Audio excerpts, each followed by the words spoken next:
क्या आपने कभी सोचा है कि जब दुनिया की सबसे बड़ी ताकतों के सामने हथियारों का ढेर लग जाता है, तब भी एक छोटी सी सोच, एक तीखा सा तर्क कैसे बड़े बड़े साम्राज्यों की नींव हिला सकता है।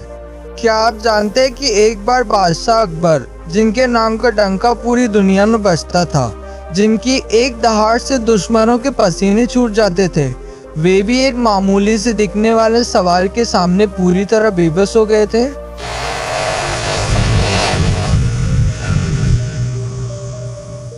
एक ऐसा सवाल जिसने पूरे मुगल दरबार के महाज्ञानी विद्वानों, उम्रदराज मंत्रियों और अजेय सेनापतियों के पसीने छुड़ा दिए थे।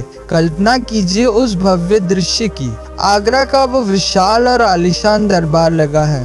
सन्नाटा इतना गहरा है कि अगर एक रेशम का धागा भी जमीन पर गिरे तो उसकी आवाज पूरे दरबार में गूंज उठे। बादशाह अकबर के माथे पर चिंता की गहरी लकीरें खींची हुई है और उनके ठीक सामने सीना ताने खड़ा है एक ऐसा अहंकारी और रहस्यमय विद्वान, जिसकी आंखों में घमंड की आग जल रही है। उसने बड़े दरबार में यह दावा कर दिया है कि वह अकबर के सबसे चतुर, सबसे बुद्धिमान और सबसे भरोसेमंद नवरत्नों को आज मिट्टी में मिला देगा। क्या बीरबल इस अकल्पनीय बौद्धिक चक्रव्यूह से अपनी जान और अपनी सदियों पुरानी साख बचा पाएंगे, या आज बीरबल की चतुराई और उनकी बुद्धिमानी का हमेशा के लिए दर्दनाक अंत होने वाला है? आज की ये दास्तान महज इतिहास के पन्नों में दर्ज कोई आम किस्सा नहीं है। ये एक ऐसा गहरा सबक है जो ये साबित करता है कि इस पूरी सृष्टि का सबसे बड़ा, सबसे धारदार और सबसे विनाशकारी हथियार लोहे से बनी कोई तलवार या बारूद से भरी कोई तोप नहीं, बल्कि इंसान की खोपड़ी में छिपा उसका तेज दिमाग है। तो चलिए समय के इस अनवरत चलते पहिए को थोड़ा पीछे घुमाते हैं और सीधे चलते हैं 16वीं शताब्दी के उस ऐतिहासिक आगरा के किले में, जहां आज दिमागी कशमकश का सबसे बड़ा युद्ध लड़ा जाने वाला है। यमुना नदी की शांत, शीतल और गहरी नीली लहरों पर जब सूरज की पहली सुनहरी और नारंगी किरणें नृत्य करने लगती थी, तब आगरा के विशाल किले की लाल बलुआ पत्थर से बनी दीवारें एक अजीब सी, रोंगटे खड़े कर देने वाली भव्यता के साथ चमक उठती थी। ये वो स्वर्णिम दौर था जब पूरे हिंदुस्तान पर जलालुद्दीन मोहम्मद अकबर का एकछत्र शासन था। उनके साम्राज्य की सीमाएं इतनी विशाल और अनंत थी कि कहा जाता था सूरज भी उनके राज में ढलने से पहले कई बार सोचता था। ये केवल एक भौगोलिक साम्राज्य नहीं था, बल्कि कला, साहित्य, संगीत, संस्कृति और असीम शक्तियों का एक ऐसा उफनता हुआ महासागर था, जहां पूरी दुनिया के कोने कोने से लोग अपनी किस्मत आजमाने, अपना हुनर दिखाने और बादशाह की एक नजर पाने के लिए तरसते थे। लेकिन इस असीम और अथाह सागर में भी एक ऐसी रहस्यमयी गहराई थी जिसे पार पाना हर किसी के बस की बात नहीं थी। और वो गहराई थी दरबारम की कूटनीति, उसका छल और उसकी बुद्धिमानी। अकबर का दरबार केवल तलवारों की खनक, युद्ध की भीषण रणनीतियों और राजनीतिक दाम पेंचों के लिए नहीं जाना जाता था, बल्कि ये जाना जाता था उन तीखे, गूढ़ और दिमाग को चीर देने वाले सवालों के लिए जो अच्छे भले इंसान के मानसिक संतुलन को झकझोर कर रख देते थे। दरबार में नवरत्नों की अपनी एक अलग ही दैवीय आभा थी।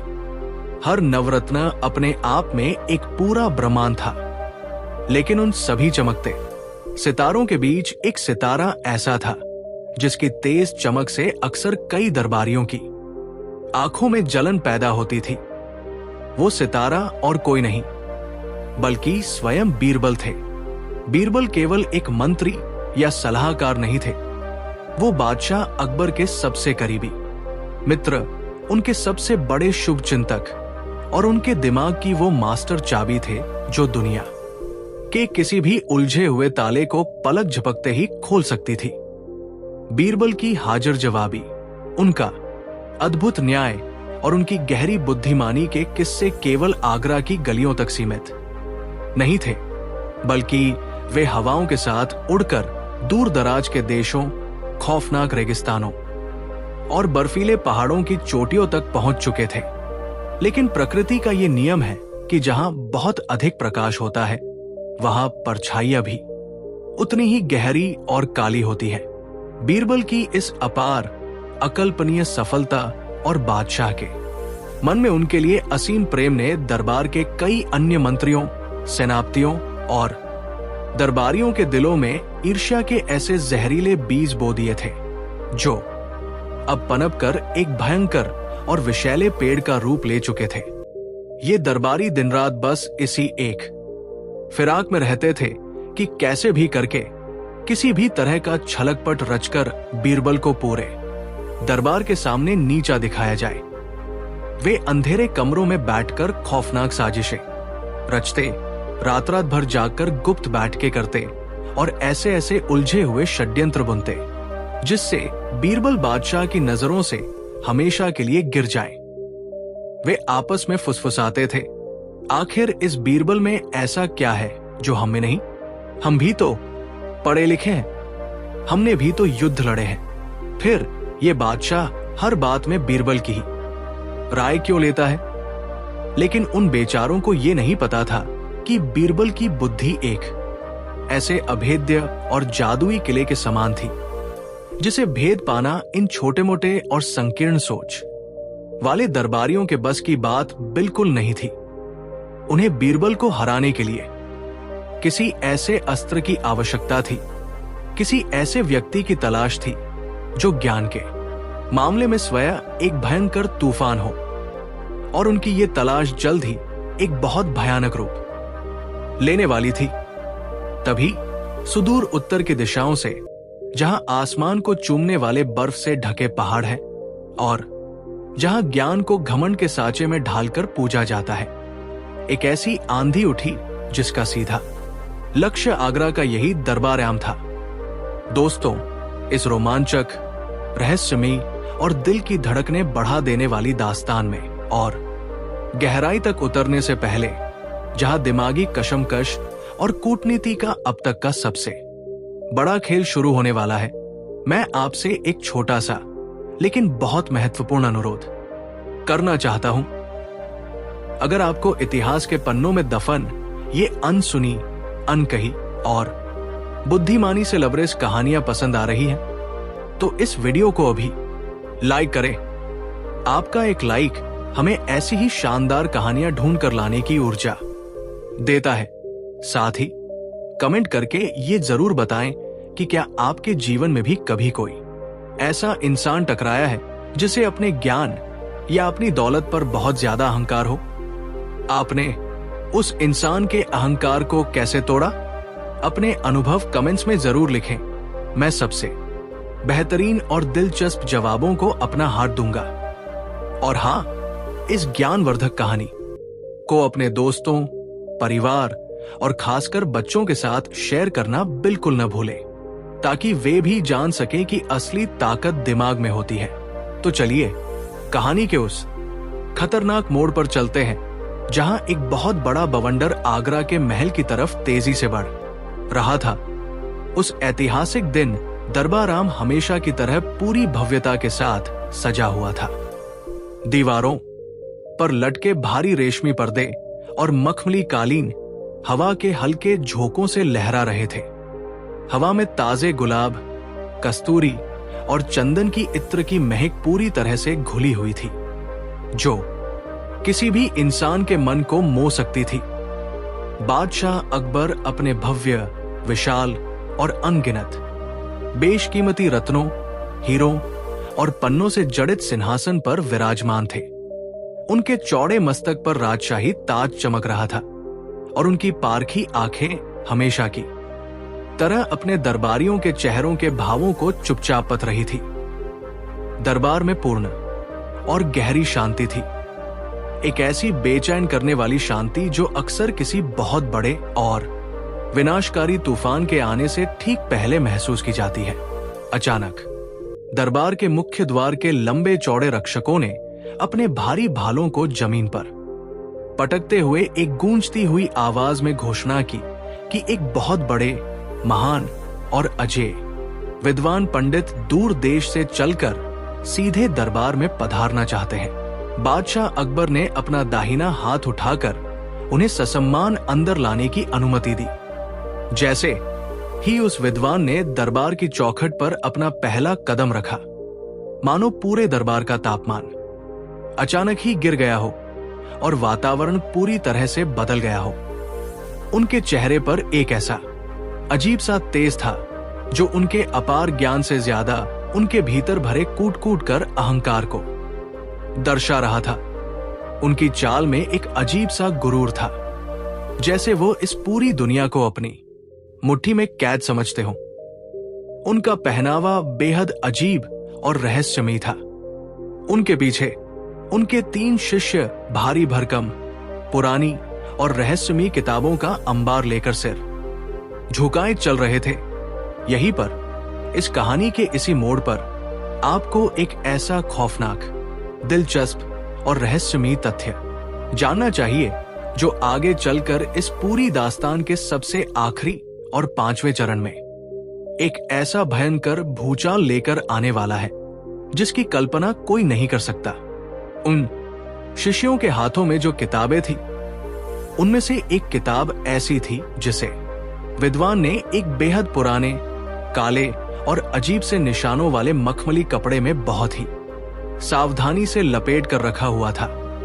वो काले कपड़े में लिपटी हुई किताब कोई साधारण कागजों का गट्ठर नहीं थी। वो प्राचीन काल के उन रहस्यमयी पुजारियों और तांत्रिकों द्वारा लिखी गई एक ऐसी मायावी ज्ञान मंजूषा थी जिसके पीले पड़ चुके पन्नों में ब्रह्मांड के वे अंतिम सत्य, खौफनाक पहेलियां और ऐसे मायाजाल छिपे थे जिन्हें सुलझाने की कोशिश करने वाला इंसान या तो ईश्वर के समान ज्ञानी हो जाता है या फिर अपना मानसिक संतुलन हमेशा के लिए खोकर पागल हो जाता है। इस घमंडी विद्वान का असली मकसद केवल बीरबल को किसी आम बहस में हराना नहीं था। उसका मकसद बहुत ही गहरा और भयानक था। वो इस शापित और रहस्यमयी किताब के मनोवैज्ञानिक जाल में पूरे मुगल साम्राज्य की बुद्धिमानी को फंसाकर अकबर के दरबार को खोखला करना और अंततः पूरे हिंदुस्तान की बौद्धिक सत्ता पर अपना एकछत्र वर्चस्व स्थापित करना चाहता था। इस किताब का असली और खौफनाक रहस्य क्या था? वो कौन सा काला सच था जो इस किताब के पन्नों में दफन था? इसका खुलासा इस महाकाव्य के सबसे अंतिम और चरम बिंदु पर होगा, जहां एक ऐसा रोंगटे खड़े कर देने वाला रहस्योद्घाटन होगा जिसने स्वयं अकबर और बीरबल की रातों की नींद उड़ा दी थी। विद्वान ने सिंहासन के सामने आकर बिना अपना सिर ज्यादा झुकाए एक ऐसा अभिवादन किया जिसमें सम्मान की भावना बिल्कुल शून्य थी और चुनौती की बू सबसे ज्यादा थी। उनके होठों पर एक तिरस्कारपूर्ण और घमंड से भरी मुस्कान थी। उन्होंने अपनी तीखी, भारी और पूरे दरबार में गूंजने वाली बुलंद आवाज में बोलना शुरू किया।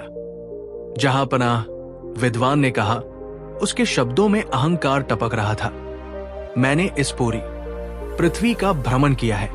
मैंने उत्तर के बर्फीले पहाड़ों से लेकर दक्षिण के महासागरों तक बड़े बड़े राजाओं, महाराजाओं, दार्शनिकों और खुद को दुनिया का बाप समझने वाले तथाकथित ज्ञानियों को अपने तर्कों की आंधी में सूखे तिनके की तरह उड़ा दिया है।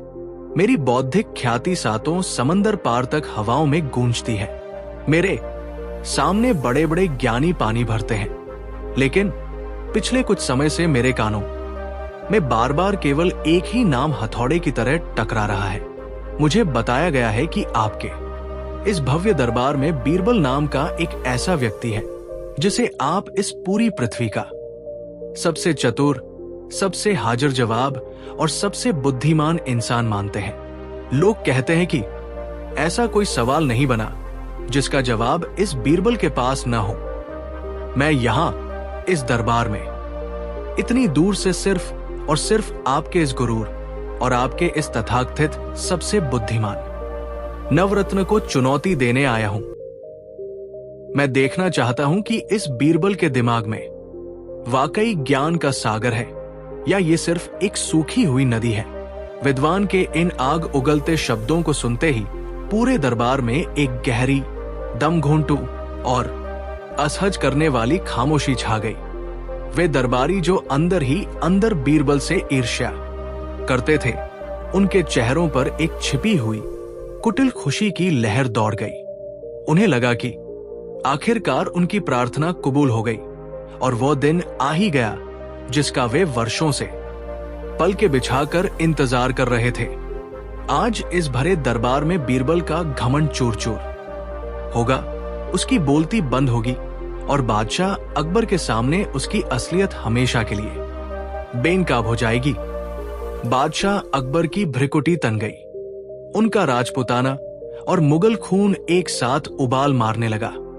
उन्हें अपनी बुद्धिमानी और अपने दरबार की शान पर बहुत गर्व था, लेकिन बीरबल पर उनका भरोसा उस विशाल हिमालय पर्वत की तरह अडिग और अटल था, जिसे दुनिया की कोई भी आंधी अपनी जगह से नहीं हिला सकती थी। अकबर ने एक गहरी सांस ली।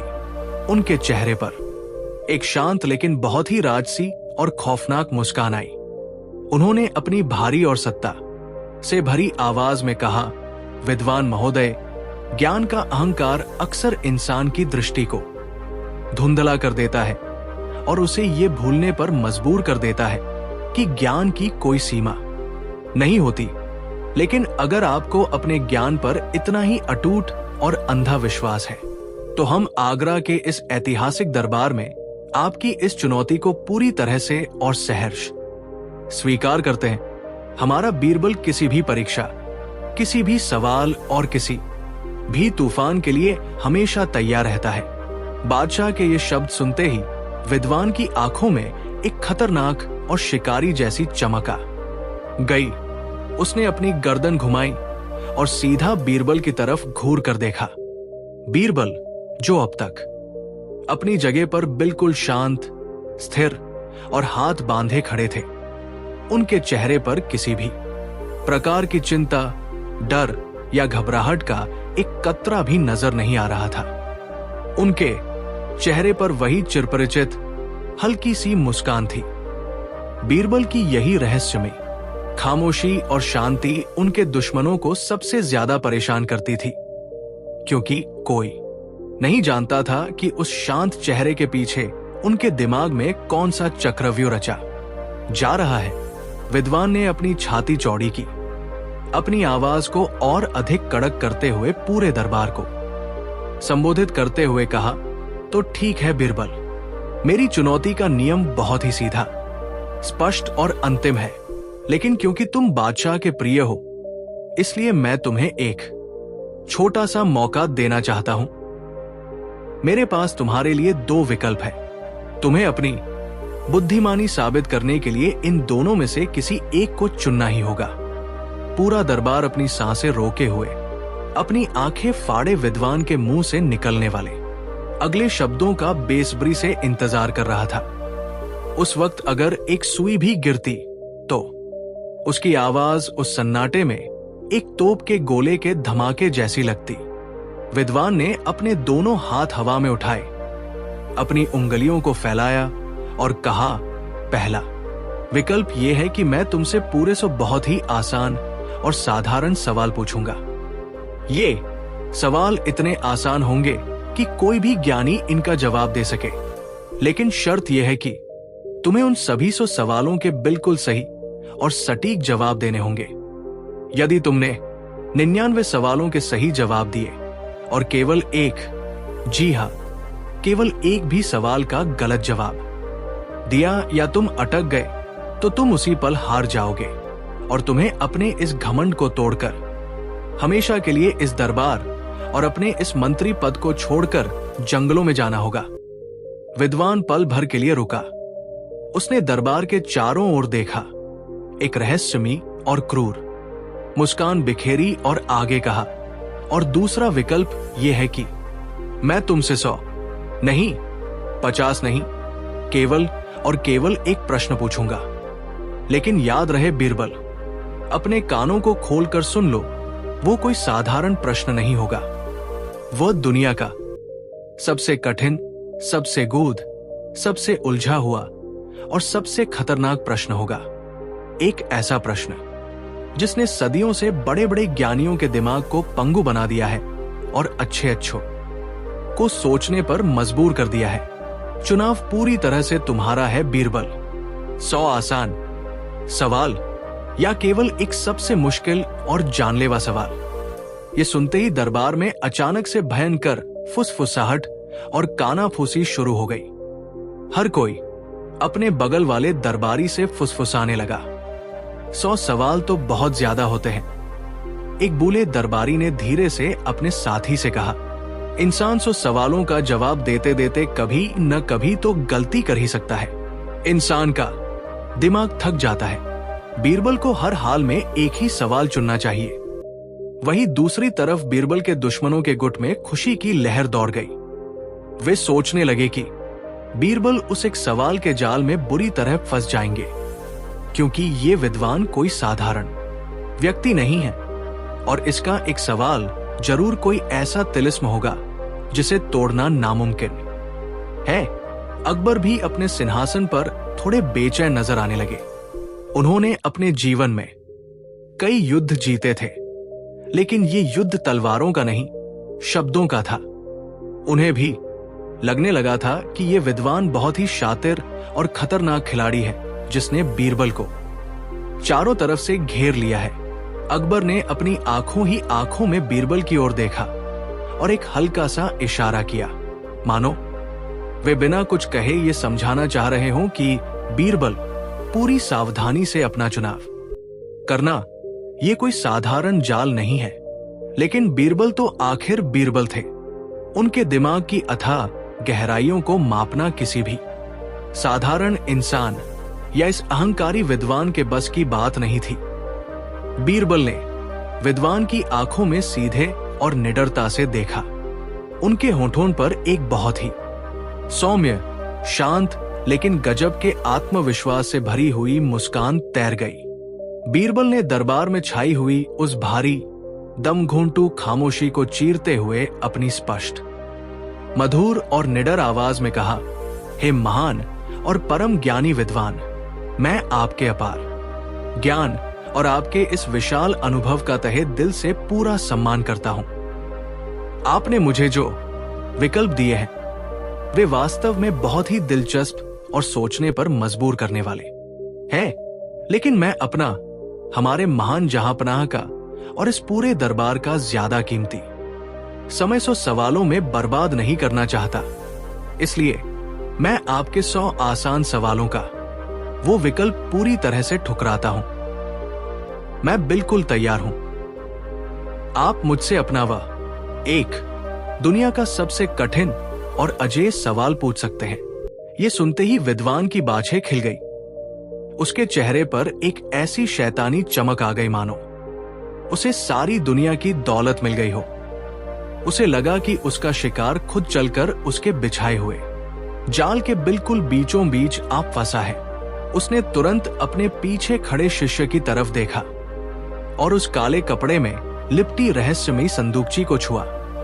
जैसे ही उसने उस संदूकची को छुआ, दरबार का तापमान मानो अचानक ही बर्फ जैसा सर्द हो गया और कई दरबारियों की रीढ़ की हड्डी में एक अजीब सी सिहरन दौड़ गई। विद्वान ने एक लंबी और गहरी सांस ली, अपनी छाती में हवा भरी और अपने उस एक विनाशकारी सवाल को अपने होठों तक लाने के लिए पूरी तरह से तैयार हो गया। आखिर वो कौन सा खतरनाक और उलझा हुआ सवाल था जिसने उस दिन आगरा के उस भव्य और मजबूत महल की दीवारों को भी अंदर तक कंपा कर रख दिया था? क्या उस सवाल का कोई जवाब इस दुनिया में मौजूद भी था या उसका जवाब देना सचमुच नामुमकिन था? और क्या उस दिन बीरबल ने अपने जीवन की सबसे बड़ी, सबसे भयानक भूल कर दी थी, जिसकी भारी कीमत उन्हें अपने प्राण, अपना पद और अपनी पूरी इज्जत देकर चुकानी पड़ेगी? ज्ञान और अहंकार की इस सबसे बड़ी और भयंकर लड़ाई में क्या होगा बीरबल का अगला अचूक कदम? जानने के लिए अपनी सांसें थाम कर रखिए और देखिए इस दिमागी और ऐतिहासिक महाकाव्य का अगला और बेहद रोमांचक भाग।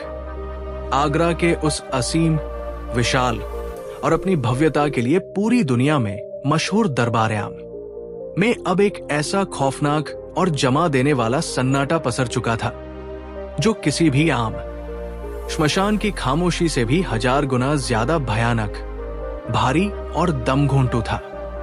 ऐसा लग रहा था मानो समय के पहिए ने अचानक अपनी चाल रोक दी हो और यमुना नदी की तरफ से आने वाली ठंडी हवाओं ने भी डर के मारे दरबार की ऊंची नक्काशीदार खिड़कियों से अंदर आना पूरी तरह से बंद कर दिया हो।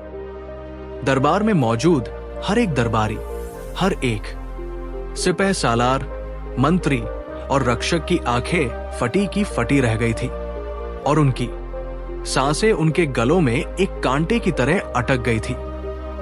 किसी के भी शरीर में इतनी हिम्मत नहीं बची थी कि वो अपनी जगह से 1 इंच भी हिल सके या अपने सूखे हुए होठों को तर करने के लिए पानी का एक घूंट भी मांग सके। सिंहासन पर विराजमान हिंदुस्तान के सबसे ताकतवर, अजय और महान बादशाह जलालुद्दीन मोहम्मद अकबर, जिनके नाम मात्र से बड़े बड़े साम्राज्यों के राजाओं की रूह कांप उठती थी, आज उनके चौड़े और ओजस्वी माथे पर भी पसीने की कुछ बारीक बूंदें साफ साफ चमकने लगी थी। ये कोई कुरुक्षेत्र या पानीपत का वो खूनी युद्ध का मैदान नहीं था जहां चमचमाती हुई तलवारें ढालों से टकरा रही हों या जहां तोपों के गोलों से आसमान दहल रहा हो। लेकिन सत्य तो यह था कि यह मानसिक युद्ध उस खूनी युद्ध से भी कहीं ज्यादा विनाशकारी और खतरनाक था, क्योंकि यहां जो दाव खेला जाने वाला था उसमें हारने वाले का सिर धड़ से अलग नहीं होता, बल्कि उसका वर्षों का कमाया हुआ अटूट सम्मान, उसका राजसी रुतबा, उसकी बुद्धिमानी का गुरूर और उसकी पूरी बौद्धिक पहचान हमेशा हमेशा के लिए खाक में मिल जाती है।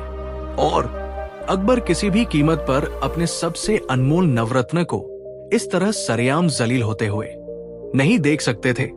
वो अहंकारी, घमंडी और रहस्यमयी विद्वान जो सुदूर उत्तर के उन बर्फीले और अभेद्य पहाड़ों से चलकर आया था, जहां इंसानियत से ज्यादा तंत्र मंत्र और गूढ़ विद्याओं का वास होता है, अब दरबार के बिल्कुल बीचों बीच सीना ताने और सिर उठाए खड़ा था। उसकी गहरी, धंसी हुई और लाल आंखों में एक ऐसी शैतानी और विजयी चमक थी मानो उसने अपने शिकार पर झपट्टा मारने से पहले ही उसके खून का स्वाद चख लिया हो। उसके चेहरे पर जो तिरस्कार और अहंकार का भाव था, वो दरबार में बैठे हर वफादार इंसान के सीने में खंजर की तरह उतर रहा था। और उसके ठीक सामने बस कुछ ही कदमों की दूरी पर खड़े थे दरबार की शान बीरबल। बीरबल का चेहरा अभी भी एक शांत, गहरी और नीली झील की तरह बिल्कुल स्थिर था, जिस पर हवा का कोई भी झोंका, कोई लहर नहीं उठा पा रहा था। उनके होठों पर एक अत्यंत सूक्ष्म और रहस्यमयी मुस्कान तैर रही थी। बीरबल की इसी असहज कर देने वाली शांति और अकल्पनीय आत्मविश्वास ने दरबार के तापमान को और भी ज्यादा बढ़ा दिया था। बीरबल के दुश्मन जो दरबार के कोनों में बैठे थे, वे मन ही मन जश्न मना रहे थे, लेकिन बीरबल की इस निडरता को देखकर उनके माथे पर भी चिंता की लकीरें उभरने लगी थी। तभी उस घमंडी विद्वान ने अपने पीछे सिर झुकाकर खड़े अपने मुख्य शिष्य की ओर अपनी आंखों से एक बहुत ही खौफनाक और रहस्यमयी इशारा किया। उस शिष्य के कांपते हुए हाथों में वह पुरानी रहस्यमयी संदूकची थी, जिसके भीतर वो मायावी ज्ञान मंजूषा रखी हुई थी और जिसके ऊपर वो सदियों पुराना, काला और खौफनाक निशानों वाला मखमली कपड़ा लिपटा हुआ था। विद्वान ने बहुत ही आहिस्ता से, मानो किसी खतरनाक सांप को सहला रहा हो, उस काले मखमली कपड़े को अपने हाथों से छुआ जैसे ही उसकी उंगलियों ने उस शापित कपड़े का स्पर्श किया, दरबार में बैठे कई कमजोर दिल वाले दरबारियों की रीढ़ की हड्डी में एक ठंडी और बर्फीली सिहरन दौड़ गई। दोस्तों, इससे पहले कि वो महाअहंकारी विद्वान अपने मुंह से वो विनाशकारी ब्रह्मास्त्र छोड़े, इससे पहले कि वो अपना वो जानलेवा और तिलिस्मी सवाल पूछे जिसने सदियों से दुनिया के सबसे महान दार्शनिकों, तांत्रिकों और ज्ञानियों के दिमाग को पूरी तरह से सुन्न और पंगु कर रखा था, मैं इस कहानी के इस बेहद रोमांचक और दिल थाम लेने वाले मोड़ पर आपसे कुछ बहुत ही महत्वपूर्ण बात कहना चाहता हूं। अगर आप भी बीरबल की इस असीम निडरता, उनकी इस जादुई शांति और उनके इस अद्भुत ना टूटने वाले आत्मविश्वास को अपने दिल से सलाम करते हैं, तो बिना अपना एक भी पल गवाए इस वीडियो को अभी के अभी लाइक करें। आपका किया हुआ एक छोटा सा लाइक हमारे लिए वो संजीवनी बूटी है जो हमारे उत्साह को उस हिमालय की सबसे ऊंची चोटी तक ले जाता है, जहां से हम इतिहास के गहरे समुद्र में गोते लगाकर ऐसी ही बेमिसाल, अनसुनी और दिमाग की नसें खोल देने वाली कहानियां आपके लिए चुन कर लाते हैं। और हाँ, नीचे कमेंट बॉक्स में जाकर मुझे ये जरूर बताएं कि जब आप अपनी जिंदगी में किसी बहुत बड़ी मुश्किल में फंस जाते हैं, या जब कोई बहुत बड़ा मनोवैज्ञानिक दबाव आपके ऊपर हावी होने लगता है, तो क्या आप भी बीरबल की तरह अपने दिमाग को बर्फ की तरह शांत रख पाते हैं, या फिर आप आम इंसानों की तरह घबराहट के दलदल में धंसते चले जाते हैं? अपने सच्चे विचार और अपने जीवन के अनुभव हमें कमेंट्स में विस्तार से लिखकर बताएं, क्योंकि याद रखिए, जो दिमाग मुश्किल से मुश्किल वक्त में भी शांत और स्थिर रहता है, वही अंत में सबसे बड़ा और अजेय खेल रचता है।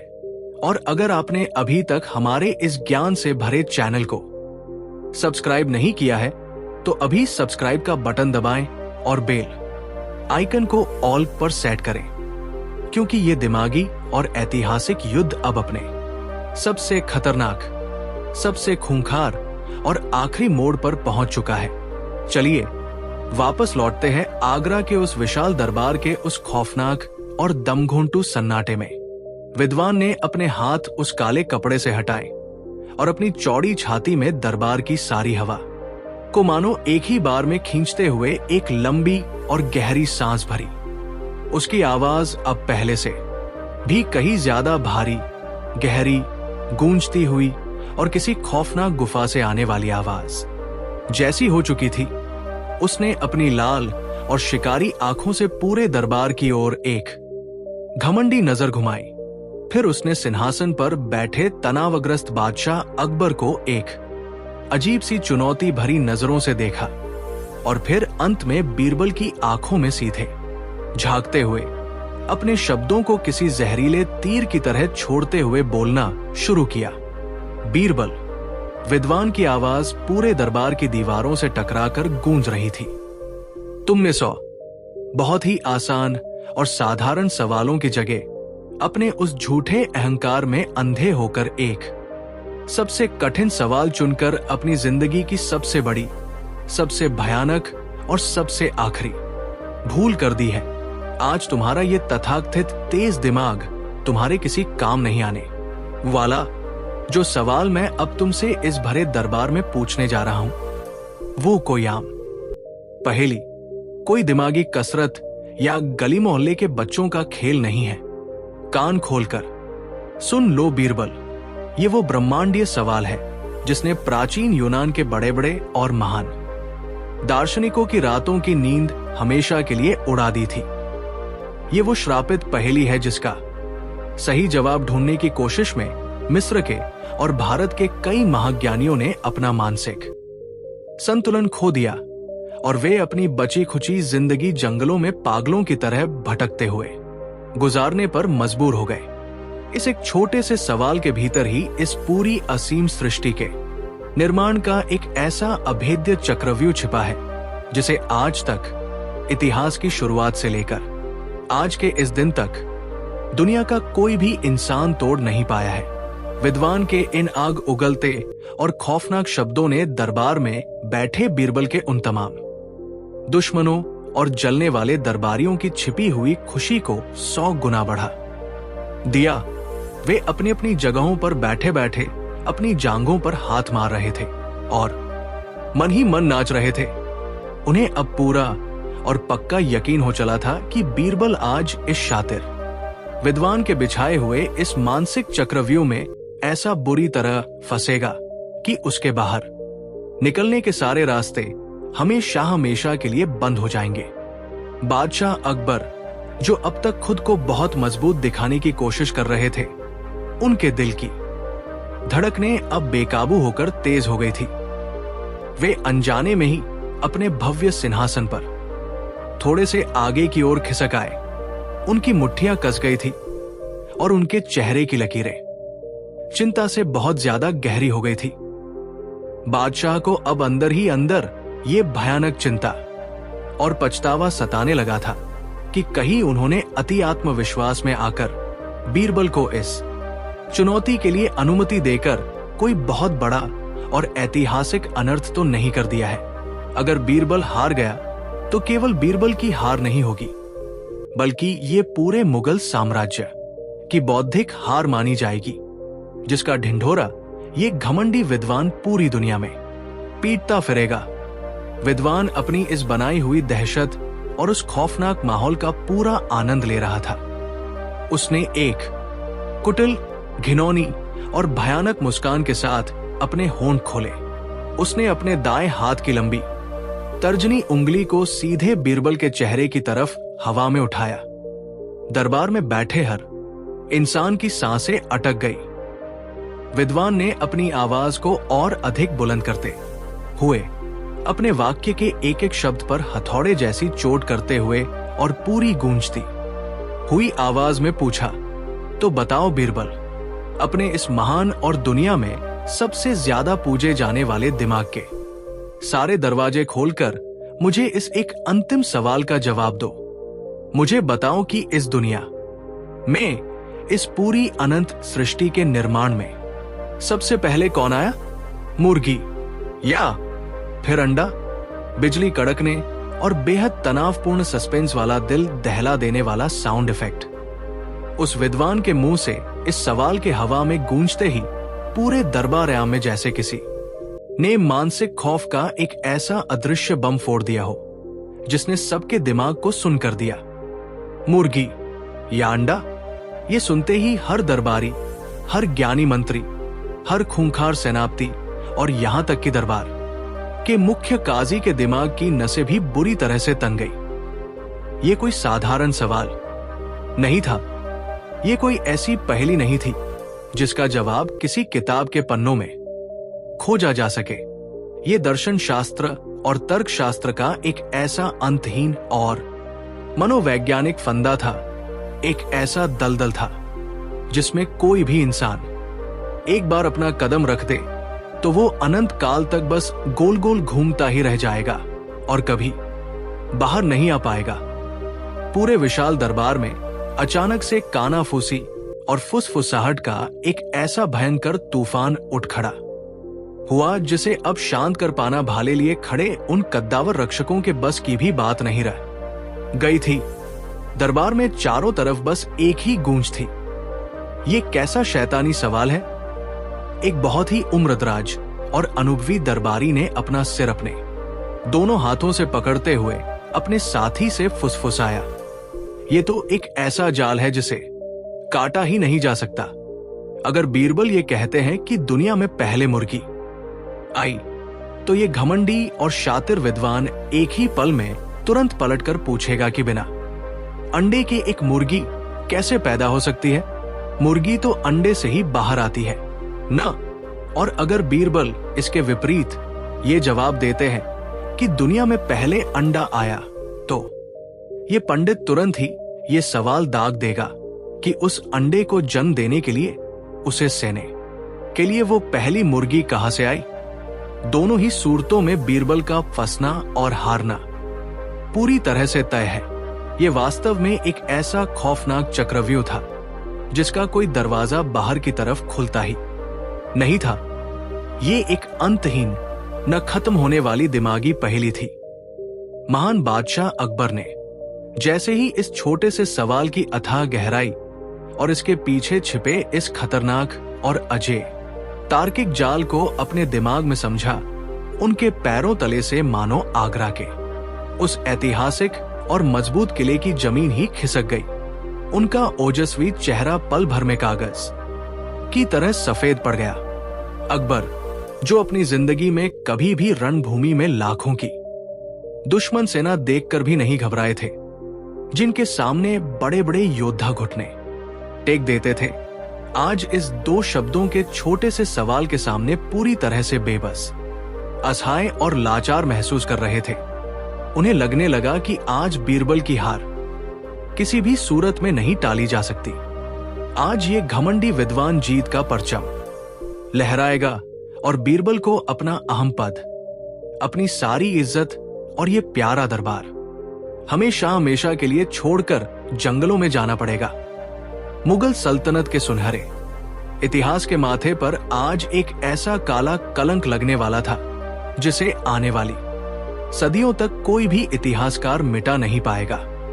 उधर वो घमंडी विद्वान अपनी इस अजेय चाल और अपने बिछाए हुए इस पूर्ण रूप से सफल जाल पर इतना ज्यादा खुश था कि उसकी कुटिल मुस्कान अब एक भयानक, राक्षसी और घमंडी अट्टहास में बदल चुकी थी। हाँ, विद्वान ने अपना सिर पीछे की तरफ झुकाकर ऐसे अट्टहास करते हुए हंसना शुरू किया कि दरबार की छत तक गूंज उठी। क्या हुआ बीरबल, तुम्हारे तो चेहरे का रंग ही नहीं बदल रहा? क्या तुम्हारा वो विश्व प्रसिद्ध और तेज दौड़ने वाला दिमाग सुन पड़ गया है? क्या तुम्हारी उस हाजिर जवाब जुबान को अचानक लकवा मार गया है? कहाँ गया तुम्हारा वो ज्ञान? कहाँ गई तुम्हारी वो चतुराई? अगर तुम्हारे पास ब्रह्मांड की इस सबसे रहस्यमयी पहेली का कोई जवाब नहीं है तो अपना और हम सबका और ज्यादा समय बर्बाद मत करो। अभी इसी वक्त पूरे दरबार के सामने अपनी हार मान लो और महान जहांपनाह के सामने अपना सिर झुकाकर हमेशा के लिए यहां से अपना मुंह काला करके चले जाओ। मैंने तो यहां आने से पहले ही ऐलान किया था कि तुम मेरे अपार ज्ञान के सामने एक सूखे और मामूली तिनके के बराबर भी नहीं हो। लेकिन विद्वान की ये सारी आग उगलती बातें, उसकी वो खौफनाक और घमंडी हंसी और पूरे दरबार का वो डरावना, मायूस करने वाला सन्नाटा, ये सब बीरबल के लिए मानो कोई मायने ही नहीं रखता था। बीरबल अपनी जगह से 1 इंच बल्कि 1 सूद भी नहीं हिले। उनकी आंखों में पलक झपकने की गति भी बिल्कुल नहीं बदली। उनकी श्वास की गति एकदम सामान्य थी। उन्होंने बहुत ही आराम से अपने दोनों हाथों को पीछे की तरफ ले जाकर बांधा, अपनी गर्दन को हल्का सा तिरछा किया और उनके चेहरे पर एक ऐसी रहस्यमयी, जादुई और सुकून भरी मुस्कान उभर आई जिसने पल भर के लिए उस अहंकारी और घमंडी विद्वान के काले दिल में भी खौफ की एक अनजान सी लहर पैदा कर दी। बीरबल ने बिना एक पल की भी घबराहट दिखाए, बिना अपनी सांसों को तेज किए और बिना किसी सोच विचार में अपना समय बर्बाद किए, अपनी उस चिरपरिचित, बेहद मधुर लेकिन गजब के और हिमालय जैसे अडिग आत्मविश्वास से भरी हुई आवाज में अपना जवाब देना शुरू किया। विद्वान महोदय, बीरबल की आवाज इतनी स्पष्ट थी कि दरबार का हर कोना उसे सुन सकता था। इतने आसान, इतने मामूली और इतने बचकाने सवाल के लिए आपने इतनी बड़ी भूमिका बांधी, इतना बड़ा नाटक रचा। इसका जवाब तो आगरा की इन तंग गलियों में धूल में खेलने वाला एक छोटा सा नासमझ बच्चा भी दे सकता है। आपने इसके लिए इतना लंबा सफर क्यों तय किया? बीरबल ने पूरे दरबार की तरफ एक नजर घुमाई, अपने उन दुश्मनों की आंखों में देखा जो अभी तक जश्न मना रहे थे। फिर उन्होंने अपने मित्र और बादशाह अकबर को देखकर पूरी वफादारी और सम्मान से अपना सिर झुकाया और फिर पूरी ताकत, ऊर्जा और असीम स्पष्टता के साथ ऐलान किया, जहांपना पूरी दुनिया और इस घमंडी विद्वान को बता दीजिए कि इस दुनिया में, इस पूरी सृष्टि के निर्माण में सबसे पहले मुर्गी आई। एक बहुत ही तीव्र, अचंभित कर देने वाला और चौंकाने वाला सस्पेंस संगीत। बीरबल के मुंह से मुर्गी शब्द निकलते ही दरबार में एक बार फिर से मौत से भी ज्यादा गहरा सन्नाटा छा गया। सब अवाक रह गए। दरबारियों की आंखें अब पहले से भी ज्यादा बड़ी हो गई। मुर्गी, बीरबल ने इतने आत्मविश्वास के साथ मुर्गी कैसे कह दिया? ये तो सरासर जानबूझकर अपने ही पैरों पर धारदार कुल्हाड़ी मारने वाली बात थी।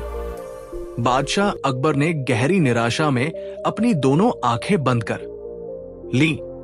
उन्हें लगा कि बीरबल ने उस घमंडी पंडित के मनोवैज्ञानिक दबाव में आकर, टूटकर और जल्दबाजी में एक बहुत बड़ी और मूर्खतापूर्ण गलती कर दी है, और अब ये विद्वान उन्हें पूरे संसार के सामने बुरी तरह से जलील करेगा और उनकी धज्जियां उड़ा देगा। विद्वान का चेहरा चुशी, अभिमान और जीत के नशे से पूरी तरह लाल हो गया। उसकी आंखों से मानो जीत की चिंगारियां निकलने लगी। उसे जिस सबसे बड़े मौके की वर्षों से तलाश थी, वो मौका उसे बिना किसी मेहनत के सोने की थाली में सजकर मिल गया था। उसने एक बार फिर अपना घमंडी और दानवीय अट्टहास लगाया, जो इस बार पहले से भी ज्यादा तेज, कानों को चुभने वाला और डरावना था। उसने अपनी लंबी उंगली बीरबल की तरफ तानते हुए और लगभग अपनी पूरी ताकत से चिल्लाते हुए कहा, मुर्गी, हाँ हाँ हाँ हाँ, दुनिया के सबसे चतुर और बुद्धिमान इंसान का ये कैसा मूर्खतापूर्ण और बचकाना जवाब है? क्या सचमुच तुम्हारा दिमाग घास चरने चला गया है बीरबल? तुम इतने बड़े और महान दरबार में खड़े होकर इतने सारे ज्ञानियों के सामने ये मूर्खतापूर्ण दावा कैसे कर सकते हो कि इस दुनिया में पहले मुर्गी आई? क्या तुम प्रकृति के उन अटल नियमों को बिल्कुल नहीं जानते? क्या तुम विज्ञान और तर्कशास्त्र को भूल चुके हो? अगर तुम्हारा ये बेतुका जवाब सही है तो तुम मुझे इसी वक्त इसका प्रमाण दो। तुम सिद्ध करके दिखाओ कि पहले मुर्गी आई। आखिर मुझे ये समझाओ कि बिना एक अंडे के, बिना उस अंडे का छिलका तोड़े और उस अंडे से बाहर निकले बिना एक मुर्गी का जन्म कैसे हो सकता है? हवा में से मुर्गी कैसे टपक सकती है? बताओ मुझे। और अगर तुम अपने इस खोखले दावे को अभी के अभी तर्कों और विज्ञान के साथ सिद्ध नहीं कर पाए तो तुम्हारी हार पक्की है और तुम्हें इसी पल ये दरबार छोड़कर जाना होगा।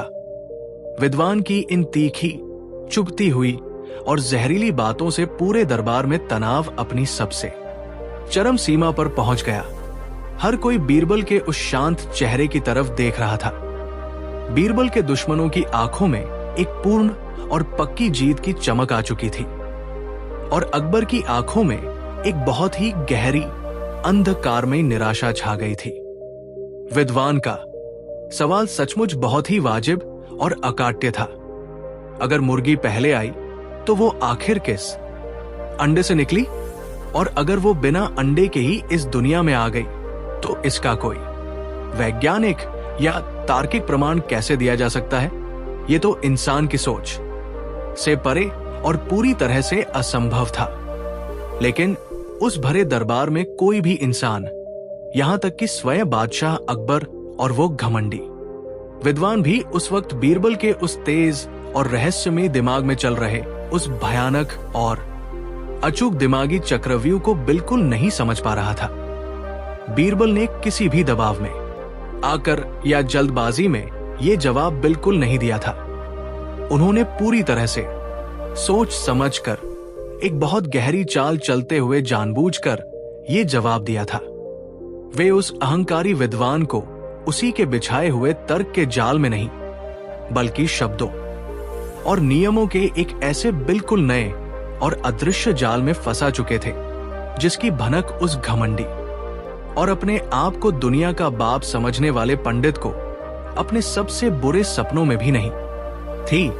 बीरबल के चेहरे की वो हल्की मुस्कान अब और भी ज्यादा गहरी, खतरनाक और रहस्यमयी हो गई थी।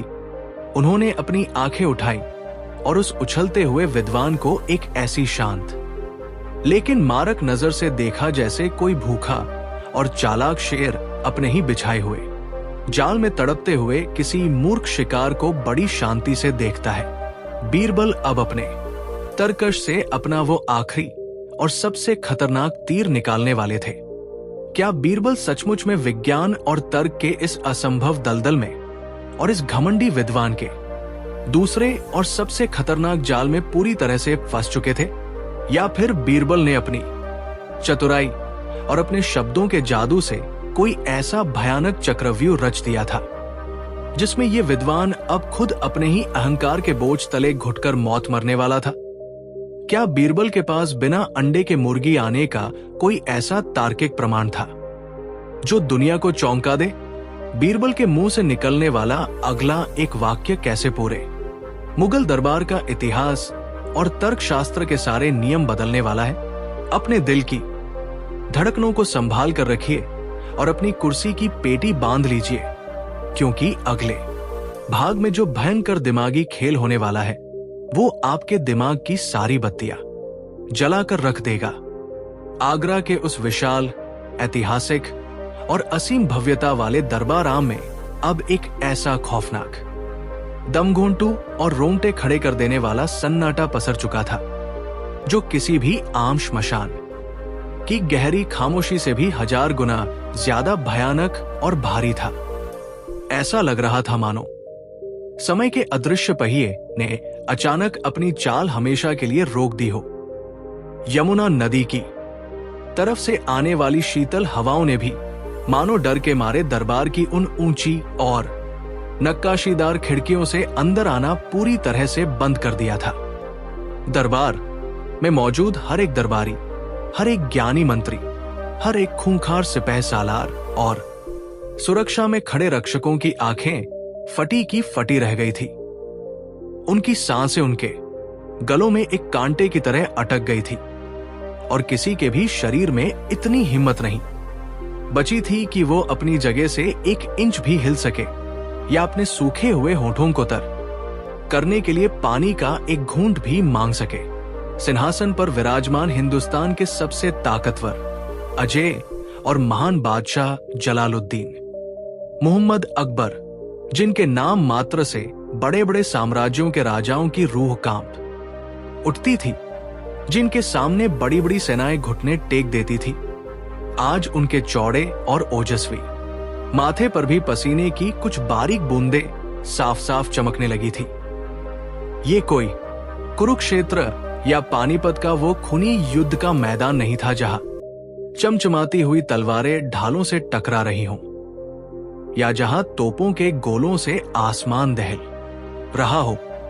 लेकिन सत्य तो यह था कि यह मानसिक युद्ध उस खूनी युद्ध से भी कहीं ज्यादा विनाशकारी और खतरनाक था, क्योंकि यहां जो दाव खेला जाने वाला था उसमें हारने वाले का सिर धड़ से अलग नहीं होता, बल्कि उसका वर्षों का कमाया हुआ अटूट सम्मान, उसका राजसी रुतबा, उसकी बुद्धिमानी का गुरूर और उसकी पूरी बौद्धिक पहचान हमेशा हमेशा के लिए खाक में मिल जाती है। और अकबर किसी भी कीमत पर अपने सबसे अनमोल नवरत्न को इस तरह सरेआम जलील होते हुए नहीं देख सकते थे। वो अहंकारी, घमंडी और रहस्यमयी विद्वान जो सुदूर उत्तर के उन बर्फीले और अभेद्य पहाड़ों से चलकर आया था, जहां इंसानियत से ज्यादा तंत्र मंत्र और गूढ़ विद्याओं का वास होता है, अब दरबार के बिल्कुल बीचों बीच सीना ताने और सिर उठाए खड़ा था। उसकी गहरी, धंसी हुई और लाल आंखों में एक ऐसी शैतानी और विजयी चमक थी मानो उसने अपने शिकार पर झपट्टा मारने से पहले ही उसके खून का स्वाद चख लिया हो। उसके चेहरे पर जो तिरस्कार और अहंकार का भाव था, वो दरबार में बैठे हर वफादार इंसान के सीने में खंजर की तरह उतर रहा था।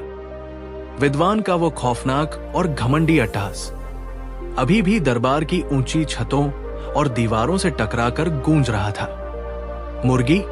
हाँ, दुनिया के सबसे चतुर इंसान का ये कैसा मूर्खतापूर्ण जवाब है? सिद्ध करो। बीरबल सिद्ध करो कि बिना अंडे के मुर्गी कैसे आई।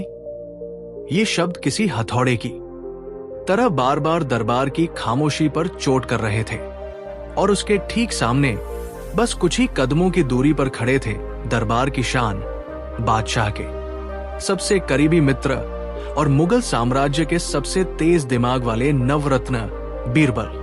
बीरबल का चेहरा अभी भी एक शांत, गहरी और नीली झील की तरह बिल्कुल स्थिर था, जिस पर हवा का कोई भी झोंका, कोई लहर नहीं उठा पा रहा था।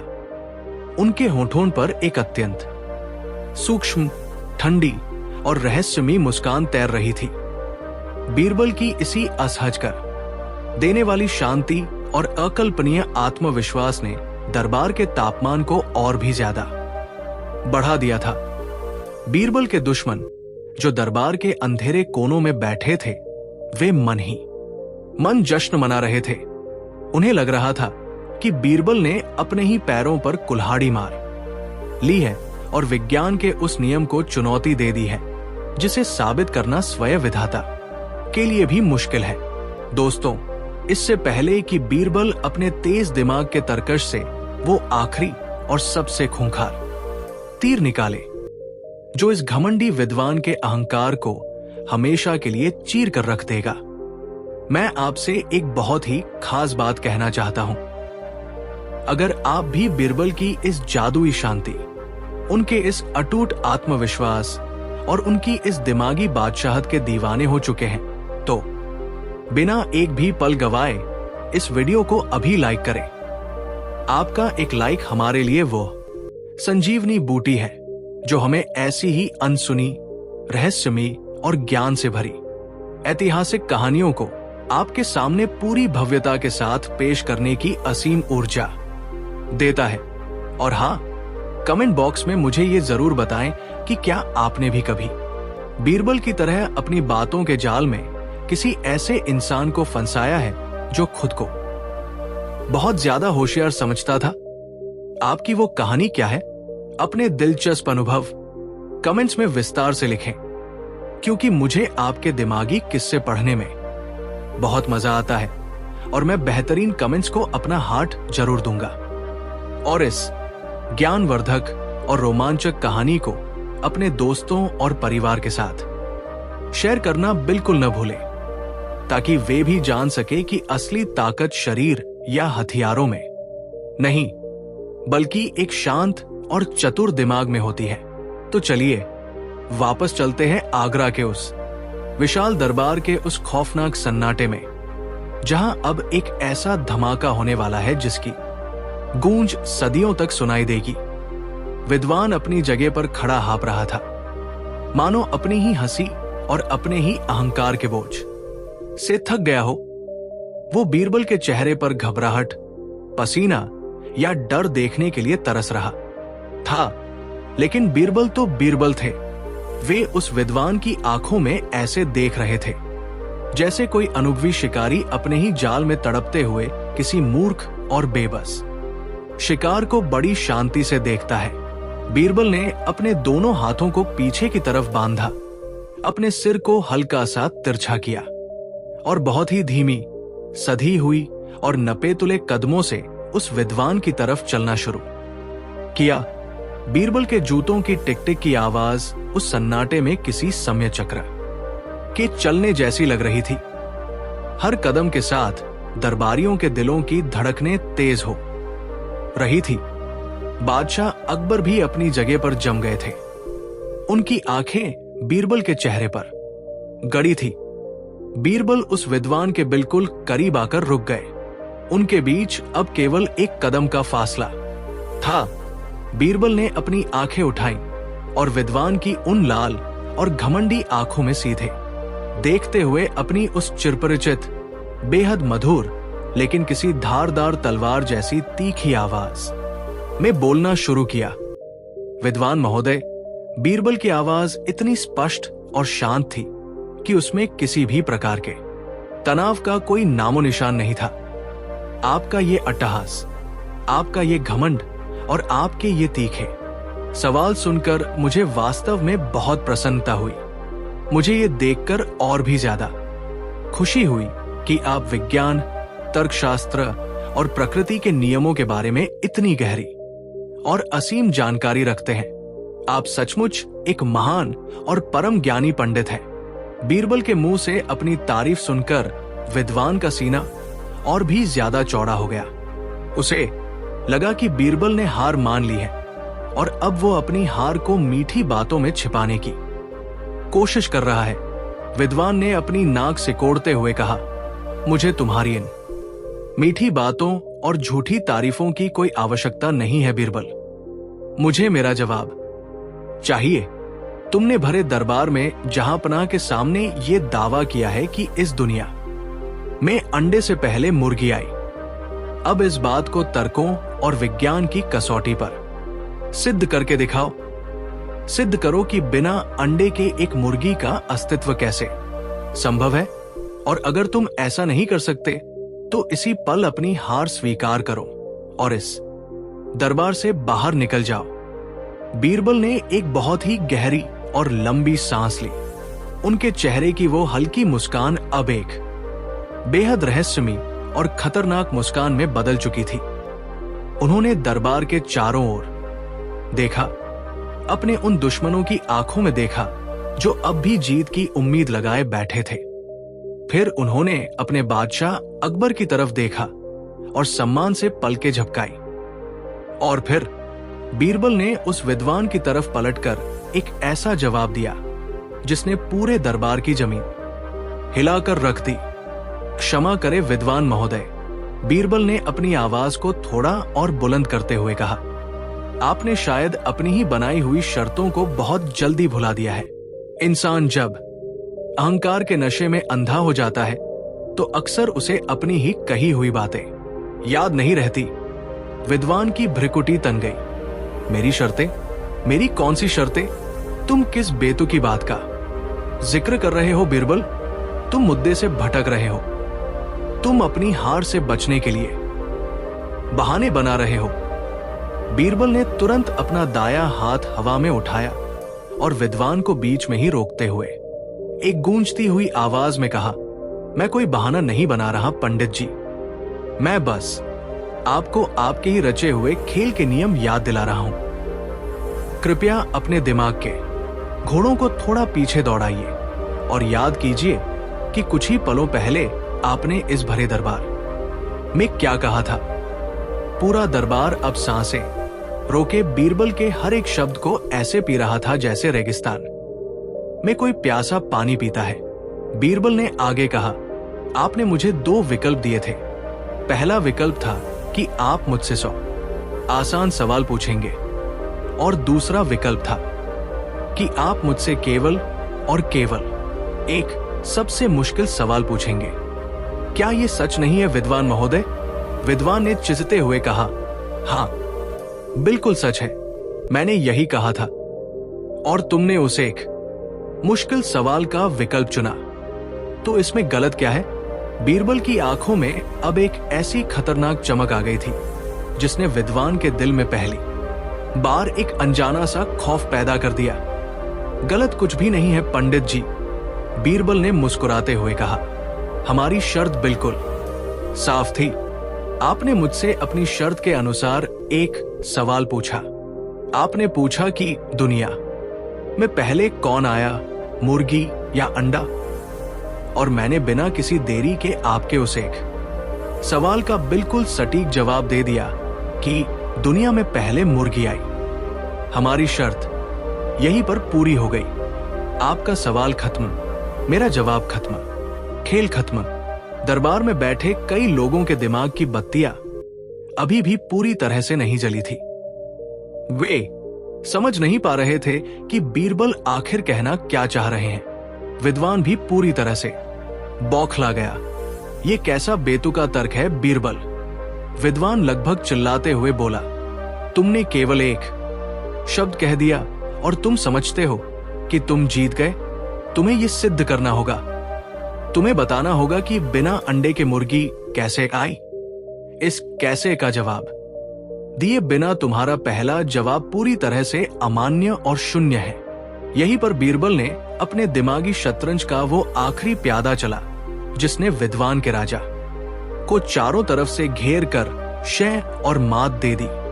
बीरबल ने अपनी आवाज को पूरी तरह से कठोर, गंभीर और एक विजेता जैसी बनाते हुए कहा, यही तो आपकी सबसे बड़ी भूल है विद्वान महोदय। आपने शर्त रखी थी कि आप मुझसे केवल एक सवाल पूछेंगे। मैंने आपके उस पहले और एकमात्र सवाल का जवाब दे दिया है। अब ये जो आप मुझसे पूछ रहे हैं कि कैसे आई, उसका प्रमाण क्या है? बिना अंडे के मुर्गी कैसे पैदा हुई? तो मेरे परम ज्ञानी पंडित जी, कान खोलकर सुन लीजिए, ये सब आपके दूसरे सवाल हैं और हमारी शर्त के अनुसार मैं आपके किसी भी दूसरे, तीसरे या चौथे सवाल का जवाब देने के लिए बिल्कुल भी बाध्य नहीं हूं। एक जोरदार और विजयी संगीत का धमाका बीरबल के इन शब्दों के दरबार में गूंजते ही जैसे समय रुक सा गया। बीरबल का यह तर्क इतना अचूक, इतना सटीक और इतना मारक था कि उसने उस घमंडी विद्वान के दिमाग के सारे तारों को एक ही झटके में काट कर रख दिया। बीरबल ने सवाल के वैज्ञानिक या दार्शनिक जाल में उलझने के बजाय उस जाल को बनाने वाले धागों को ही बीच से काट दिया था। उन्होंने सवाल की गहराई में जाने के बजाय उस विद्वान के शब्दों की गलती को ही अपना सबसे बड़ा हथियार बना लिया था। दरबार में मौजूद हर इंसान का मुंह खुला का खुला रह गया। बीरबल के दुश्मनों के चेहरों पर जो खुशी कुछ पलों पहले नाच रही थी, वो अब राख की तरह सफेद पड़ चुकी थी। उनका पूरा षड्यंत्र, उनका पूरा खेल बीरबल की इस अकल्पनीय और अलौकिक बुद्धिमानी के सामने ताश के पत्तों के महल की तरह भर भरा कर गिर पड़ा था।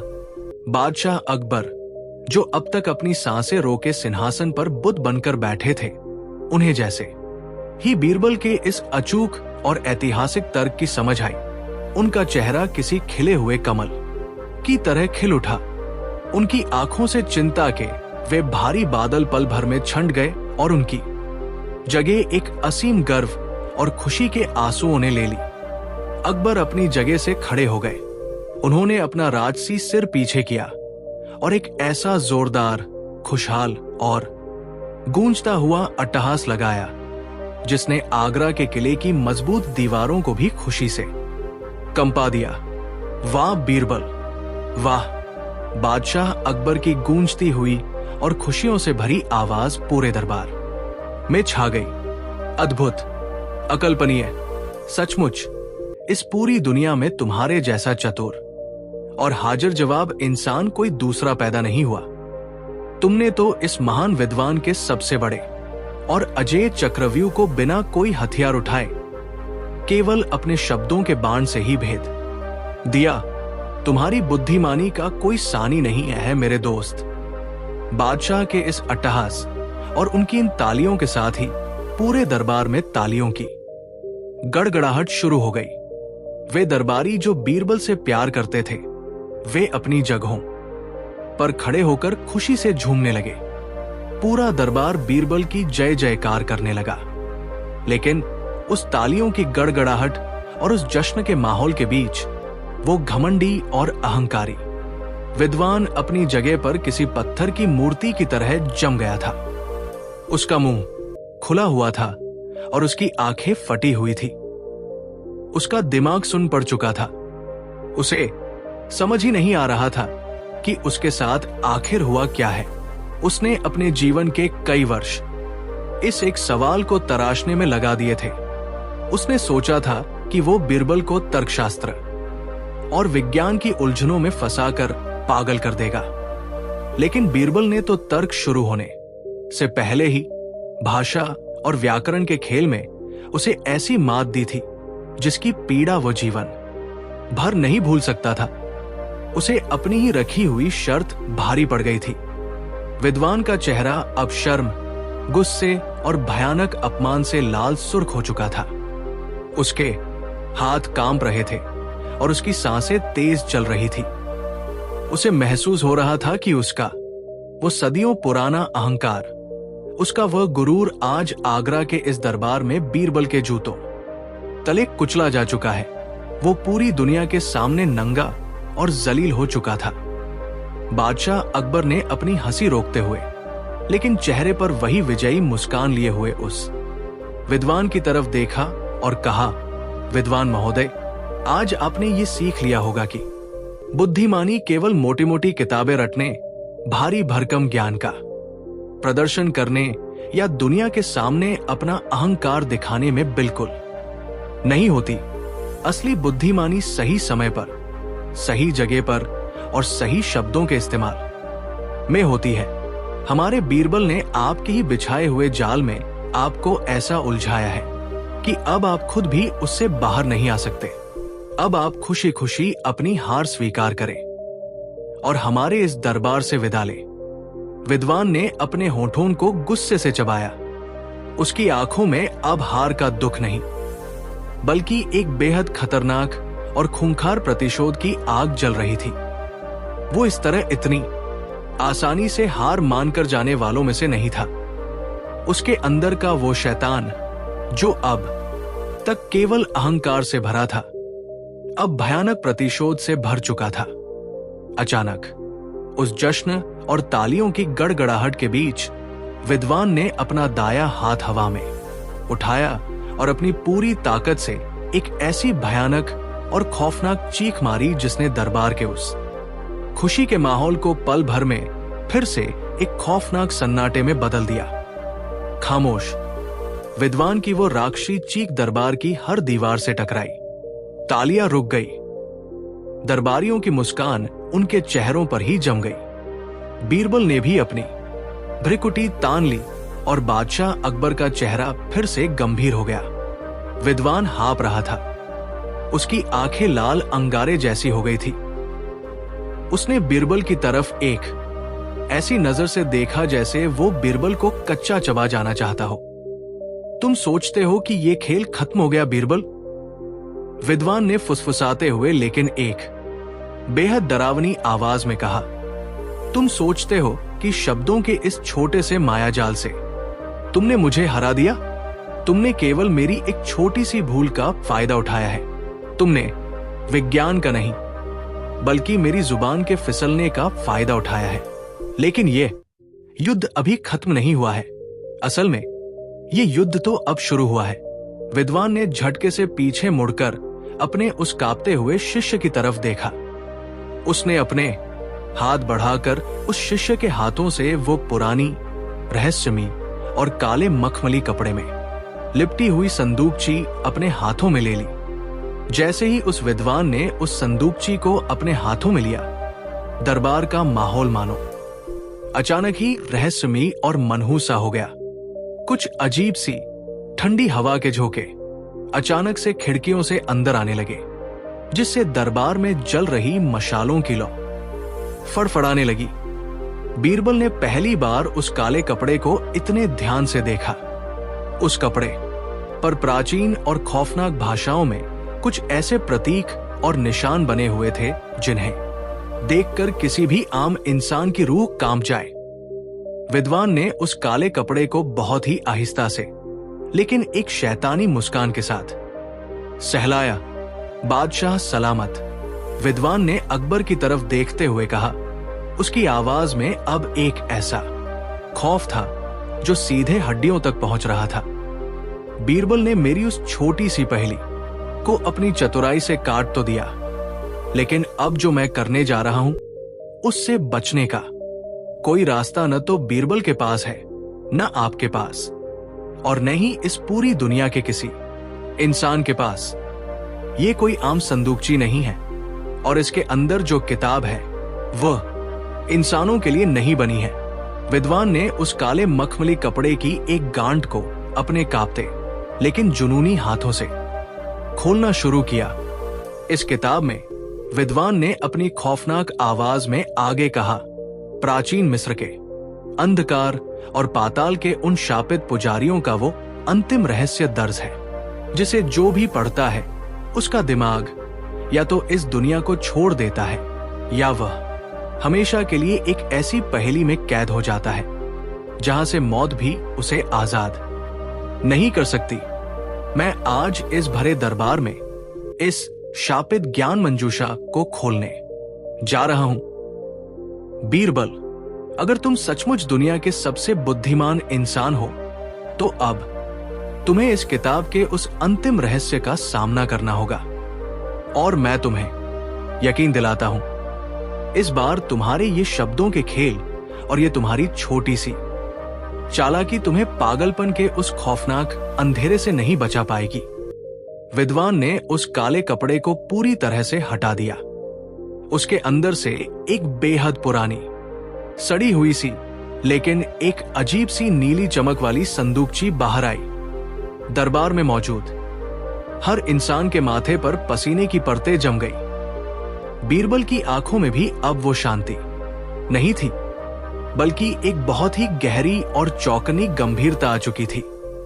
आखिर क्या है उस शापित और रहस्यमयी संदूकची के अंदर? क्या वह सचमुच प्राचीन मिस्र के तांत्रिकों का कोई ऐसा खौफनाक मायाजाल है जो बीरबल के तेज दिमाग को हमेशा के लिए पागलपन के अंधेरे में धकेल देगा? विद्वान का ये अंतिम और सबसे खौफनाक ब्रह्मास्त्र क्या पूरे मुगल साम्राज्य को एक ऐसी पहेली में फंसा देगा जहां से बाहर आने का कोई रास्ता नहीं है? अब बीरबल इस अकल्पनीय और डरावने खतरे का सामना कैसे करेंगे? क्या बीरबल की बुद्धिमानी इस शापित जादू के सामने घुटने टेक देगी? दिल की धड़कनों को थाम लीजिए, क्योंकि अगले भाग में जो रहस्य खुलने वाला है वो आपके पैरों तले जमीन खिसका देगा। देखिए इस ऐतिहासिक महाकाव्य का चौथा और रोंगटे खड़े कर देने वाला भाग। आगरा के उस विशाल, ऐतिहासिक और अपनी भव्यता के लिए पूरी दुनिया में मशहूर दरबाराम का वातावरण अब पूरी तरह से बदल चुका था। कुछ ही पलों पहले जहां बीरबल की अकल्पनीय बुद्धिमानी और उनकी शानदार जीत की तालियों की गड़गड़ाहट से दरबार की दीवारें गूंज रही थी, वहां अब एक ऐसा मनहूस, भारी और जमा देने वाला सन्नाटा पसर गया था जिसने हर इंसान के खून को बर्फ कर दिया था। ऐसा लग रहा था मानो किसी अदृश्य शैतानी शक्ति ने पूरे मुगल दरबार को अपने खौफनाक पंजों में जकड़ लिया हो। यमुना नदी की तरफ से आने वाली हवाएं अब शीतल नहीं, बल्कि एक अजीब सी, डरावनी और सड़ी हुई बदबू लेकर आ रही थी, जिसने मशालों की आग को भी एक अजीब से नीले रंग में बदल दिया था। दरबार की छत पर बैठे कबूतर अचानक फड़फड़ाकर उड़ गए थे और बाहर खड़े रक्षकों के घोड़े किसी अनजाने खौफ से हिनहिनाने लगे थे। प्रकृति खुद इस बात की गवाही दे रही थी कि उस घमंडी और प्रतिशोध की आग में जलते हुए विद्वान ने अपने हाथों में जो चीज थाम रखी है वो इस दुनिया की नहीं है। विद्वान के कांपते लेकिन जुनूनी हाथों में वो पुरानी, रहस्यमयी और अजीब सी नीली चमक वाली संदूकची थी। जैसे ही उसने उस संदूकची से वो काला मखमली कपड़ा हटाया था, दरबार के कई कमजोर दिल वाले मंत्रियों और दरबारियों के चेहरों का रंग ऐसे उड़ गया था जैसे उनके शरीर से किसी ने सारा खून निचोड़ लिया हो। यहां तक कि बीरबल के वे कट्टर दुश्मन जो अब तक बीरबल की हार की दुआ मांग रहे थे, वे भी अब अपनी जगहों पर दुबक कर बैठ गए थे। उन्हें भी ये आभास हो गया था कि ये विद्वान अब जो खेल खेलने जा रहा है वो केवल बीरबल की जान नहीं लेगा, बल्कि इस पूरे दरबार को किसी खौफनाक श्राप की भेंट चढ़ा देगा। सिंहासन पर विराजमान हिंदुस्तान के सबसे ताकतवर बादशाह जलालुद्दीन मोहम्मद अकबर का चेहरा अब गुस्से और खौफ के मिले जुले भावों से भर गया था। उन्होंने अपनी जिंदगी में कई खूंखार दुश्मनों, धोखेबाजों और जानलेवा जंगों का सामना किया था, लेकिन काले जादू, तंत्र मंत्र और मनोवैज्ञानिक खौफ का ऐसा विभत्स रूप उन्होंने अपने दरबार में पहले कभी नहीं देखा था। अकबर अपनी जगह से खड़े हो गए। उनकी आंखों में अपने सबसे प्रिय मित्र बीरबल के लिए एक गहरी चिंता साफ छलक रही थी। विद्वान महोदय, बादशाह अकबर की भारी और सत्ता से भरी आवाज उस खौफनाक सन्नाटे को चीरते हुए गूंजी। ये दरबार कोई श्मशान या जादू टोने का अखाड़ा नहीं है जहां तुम अपनी इन शापित और मनहूस चीजों का प्रदर्शन करो। बीरबल ने तुम्हारे सवाल का जवाब देकर तुम्हारी शर्त पूरी कर दी है। तुम्हारी हार हो चुकी है। अपनी इस मनहूस संदूकची को वापस बंद करो और इसी पल हमारे दरबार से बाहर निकल जाओ, वरना हमारे रक्षक तुम्हें जंजीरों में जकड़कर काल कोठरी में डाल देंगे। लेकिन वो विद्वान अब बादशाह की धमकियों से डरने वाला नहीं था। उसका अहंकार बुरी तरह कुचला जा चुका था और एक घायल सांप की तरह वो अब अपना सबसे जहरीला फन उठा चुका था। विद्वान ने एक भयानक राक्षसी अट्टहास लगाया। उसकी आवाज अब पहले जैसी इंसानी नहीं लग रही थी, बल्कि ऐसा लग रहा था मानो कोई सदियों पुरानी रूह उसके गले से बोल रही हो। कालकोठरी, हा हा हा, जहां पनाह। विद्वान ने अपनी लाल और खूंखार आंखों से बादशाह की तरफ घूरते हुए कहा, जिस संदूकची को मैंने खोल दिया है उसके खौफ के सामने आपकी काल कोठरिया और आपकी ये चमचमाती तलवारें बच्चों के खिलौने जैसी है। आप चाहे तो मेरे शरीर के टुकड़े टुकड़े कर दें, लेकिन ये जो मौत का दिमागी खेल अब शुरू हो चुका है, इसे दुनिया की कोई ताकत नहीं रोक सकती। और अगर आपने या आपके रक्षकों ने मुझे छूने की कोशिश भी की, तो इस संदूकची के अंदर कैद वो मायावी शक्तियां इस पूरे आगरा शहर को एक ऐसे पागल खाने में बदल देंगी जहां इंसान अपने ही हाथों से अपना मांस नोचने लगेंगे। विद्वान की इन बातों ने दरबार में एक भयंकर दहशत फैला दी। कई दरबारी अल्लाह और ईश्वर का नाम लेकर कांपने लगे। रक्षक अपनी तलवारें निकालने ही वाले थे कि अचानक बीरबल ने अपना दाया हाथ हवा में उठा दिया। बीरबल का चेहरा अभी भी शांत था, लेकिन उनकी आंखों में एक अभूतपूर्व गंभीरता आ चुकी थी। वे जानते थे कि ये विद्वान अब एक ऐसे दलदल में उतर चुका है जहां तर्क और व्याकरण काम नहीं आएंगे। यहां अब दिमाग की सबसे चरम सीमा का परीक्षण होने वाला था। रुक जाइए जहांपनाह, बीरबल की मधुर लेकिन दृढ़ आवाज पूरे दरबार में गूंजी। कृपया अपने रक्षकों को पीछे हटने का आदेश दे।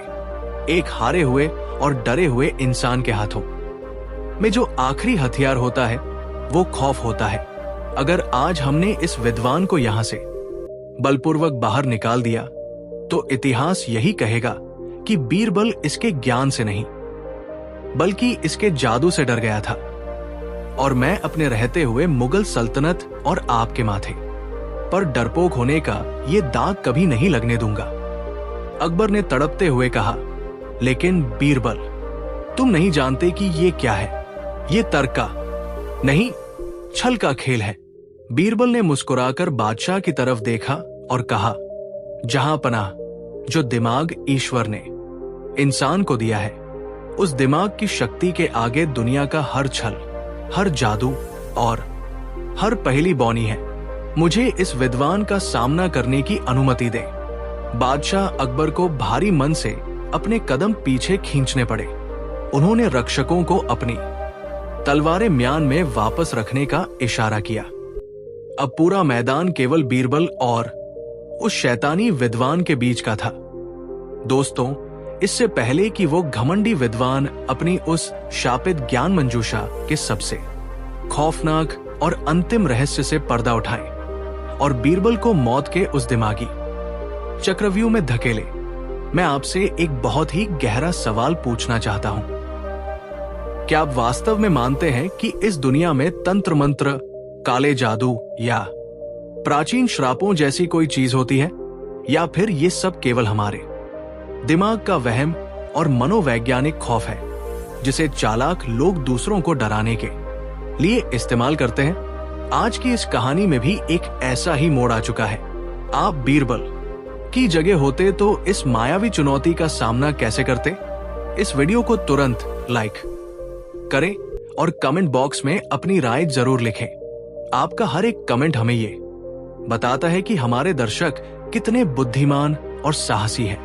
और हाँ, अगर आप चाहते हैं कि आपके दोस्त भी इस दिमागी युद्ध का हिस्सा बने, तो इस वीडियो को उनके साथ शेयर करना न भूलें। चलिए अब अपनी सांसों को रोक लीजिए, क्योंकि आगरा के दरबार में अब वो होने वाला है जिसकी कल्पना किसी ने नहीं की थी। विद्वान ने बीरबल की ओर पलटी खाई। उसकी आंखों में एक अजीब सा पागलपन नाच रहा था। तुम्हारी इसी निडरता ने मुझे हमेशा से आकर्षित किया है बीरबल, विद्वान ने फुसफुसाते हुए कहा। लेकिन निडरता और मूर्खता के बीच एक बहुत ही बारीक सी रेखा होती है जिसे तुम आज पार कर चुके हो। अब बहुत ध्यान से सुनो और अपनी आंखों से देखो उस सच को जो तुम्हें हमेशा के लिए अंधा कर देगा। विद्वान ने अपने दोनों कांपते हुए हाथों से उस नीली चमक वाली संदूकची का पुराना और जंग लगा हुआ ताला छुआ। जैसे ही उसने ताला खोला, एक बहुत ही भयानक, दांत खट्टे कर देने वाली चरमराती हुई आवाज पूरे दरबार में गूंजी। विद्वान ने धीरे धीरे उस संदूकची का ढक्कन उठाया। अंदर से एक अजीब सी घुटन भरी धुएं की हल्की सी लकीर बाहर निकली और उसके ठीक बीचों बीच रखी हुई थी एक किताब। ये कोई साधारण किताब नहीं थी। दरबारियों ने अपनी गर्दनें ऊंची करके उसे देखने की कोशिश की। किताब का आवरण किसी जानवर के चमड़े से नहीं, बल्कि ऐसा लग रहा था जैसे वो सदियों पुरानी सूखी हुई इंसानी खाल से मधा हुआ हो। उस किताब का रंग मटमैला और पीला पड़ चुका था। उसके पन्नों के किनारे जले हुए थे, मानो उसे किसी आग से निकाला गया हो। और उस किताब के बिल्कुल बीचों बीच एक अजीब सी भाषा में कुछ शब्द उकेरे गए थे जो किसी बहते हुए खून की तरह लाल चमक रहे थे। विद्वान ने उस शापित किताब को अपने हाथों में ऐसे उठाया जैसे वह किसी नवजात शिशु को उठा रहा हो, लेकिन उसके चेहरे पर एक शैतान जैसी मुस्कान थी। यह है वो शापित ज्ञान मंजूषा। विद्वान की आवाज अब किसी गहरे कुएं से आती हुई प्रतीत हो रही थी। प्राचीन मिस्र के उन खौफनाक रेगिस्तानों के नीचे दबे हुए पिरामिडों के सबसे गहरे अंधेरे में उन तांत्रिक पुजारियों ने इसे अपने खून और अपनी आत्मा से लिखा था। ये किताब कोई कहानियां या ज्ञान नहीं बांटती बीरबल। ये किताब इंसान के दिमाग के उस सबसे अंधेरे हिस्से को जगाती है जहां केवल खौफ, मौत और पागलपन का वास होता है। विद्वान ने किताब के पन्नों को पलटना शुरू किया। जैसे जैसे वो पन्ने पलट रहा था, दरबार के वातावरण में एक अजीब सा दबाव महसूस होने लगा। कई दरबारियों को सांस लेने में तकलीफ होने लगी। कुछ रक्षक चक्कर खाकर अपनी ही जगह पर जमीन पर गिर पड़े। दरबार के अंदर जल रही सारी मशालें अचानक एक साथ फड़फड़ाई और उनकी रोशनी आधी रह गई। एक अजीब सी ठंडी हवा बीरबल के चेहरे से टकराई, लेकिन बीरबल की पलकें अभी भी नहीं झपकी थी। विद्वान एक पन्ने पर आकर रुक गया। उस पन्ने पर कुछ अजीब सी आकृतियां और खौफनाक चिन्ह बने हुए थे जो लगातार अपनी जगह बदल रहे थे। ऐसा लग रहा था मानो वे चिन्ह जीवित हों और पन्ने के ऊपर रेंग रहे हों। विद्वान ने अपनी आंखें बीरबल पर टिकाई और एक एक शब्द पर जोर देते हुए बोला, बीरबल, इस किताब के इस पन्ने पर ब्रह्मांड की सबसे गूढ़, सबसे खौफनाक और सबसे अंतिम दिमागी पहेली लिखी हुई है। ये वो पहेली है जिसे मिस्र के पुजारियों ने उन लोगों के लिए बनाया था जो खुद को दुनिया का सबसे बड़ा ज्ञानी समझते थे। जो भी इंसान इस पहेली को सुनता है, उसका दिमाग एक अनंत चक्रव्यूह में फंस जाता है। वह सोचने की कोशिश करता है, लेकिन उसके विचार उसी को काटने लगते हैं। वह धीरे धीरे अपनी सुध बुध खो बैठता है और अंततः हमेशा के लिए पागल हो जाता है। आज तक इस दुनिया में कोई ऐसा दिमाग पैदा नहीं हुआ जो इस पहेली को सुलझा सके।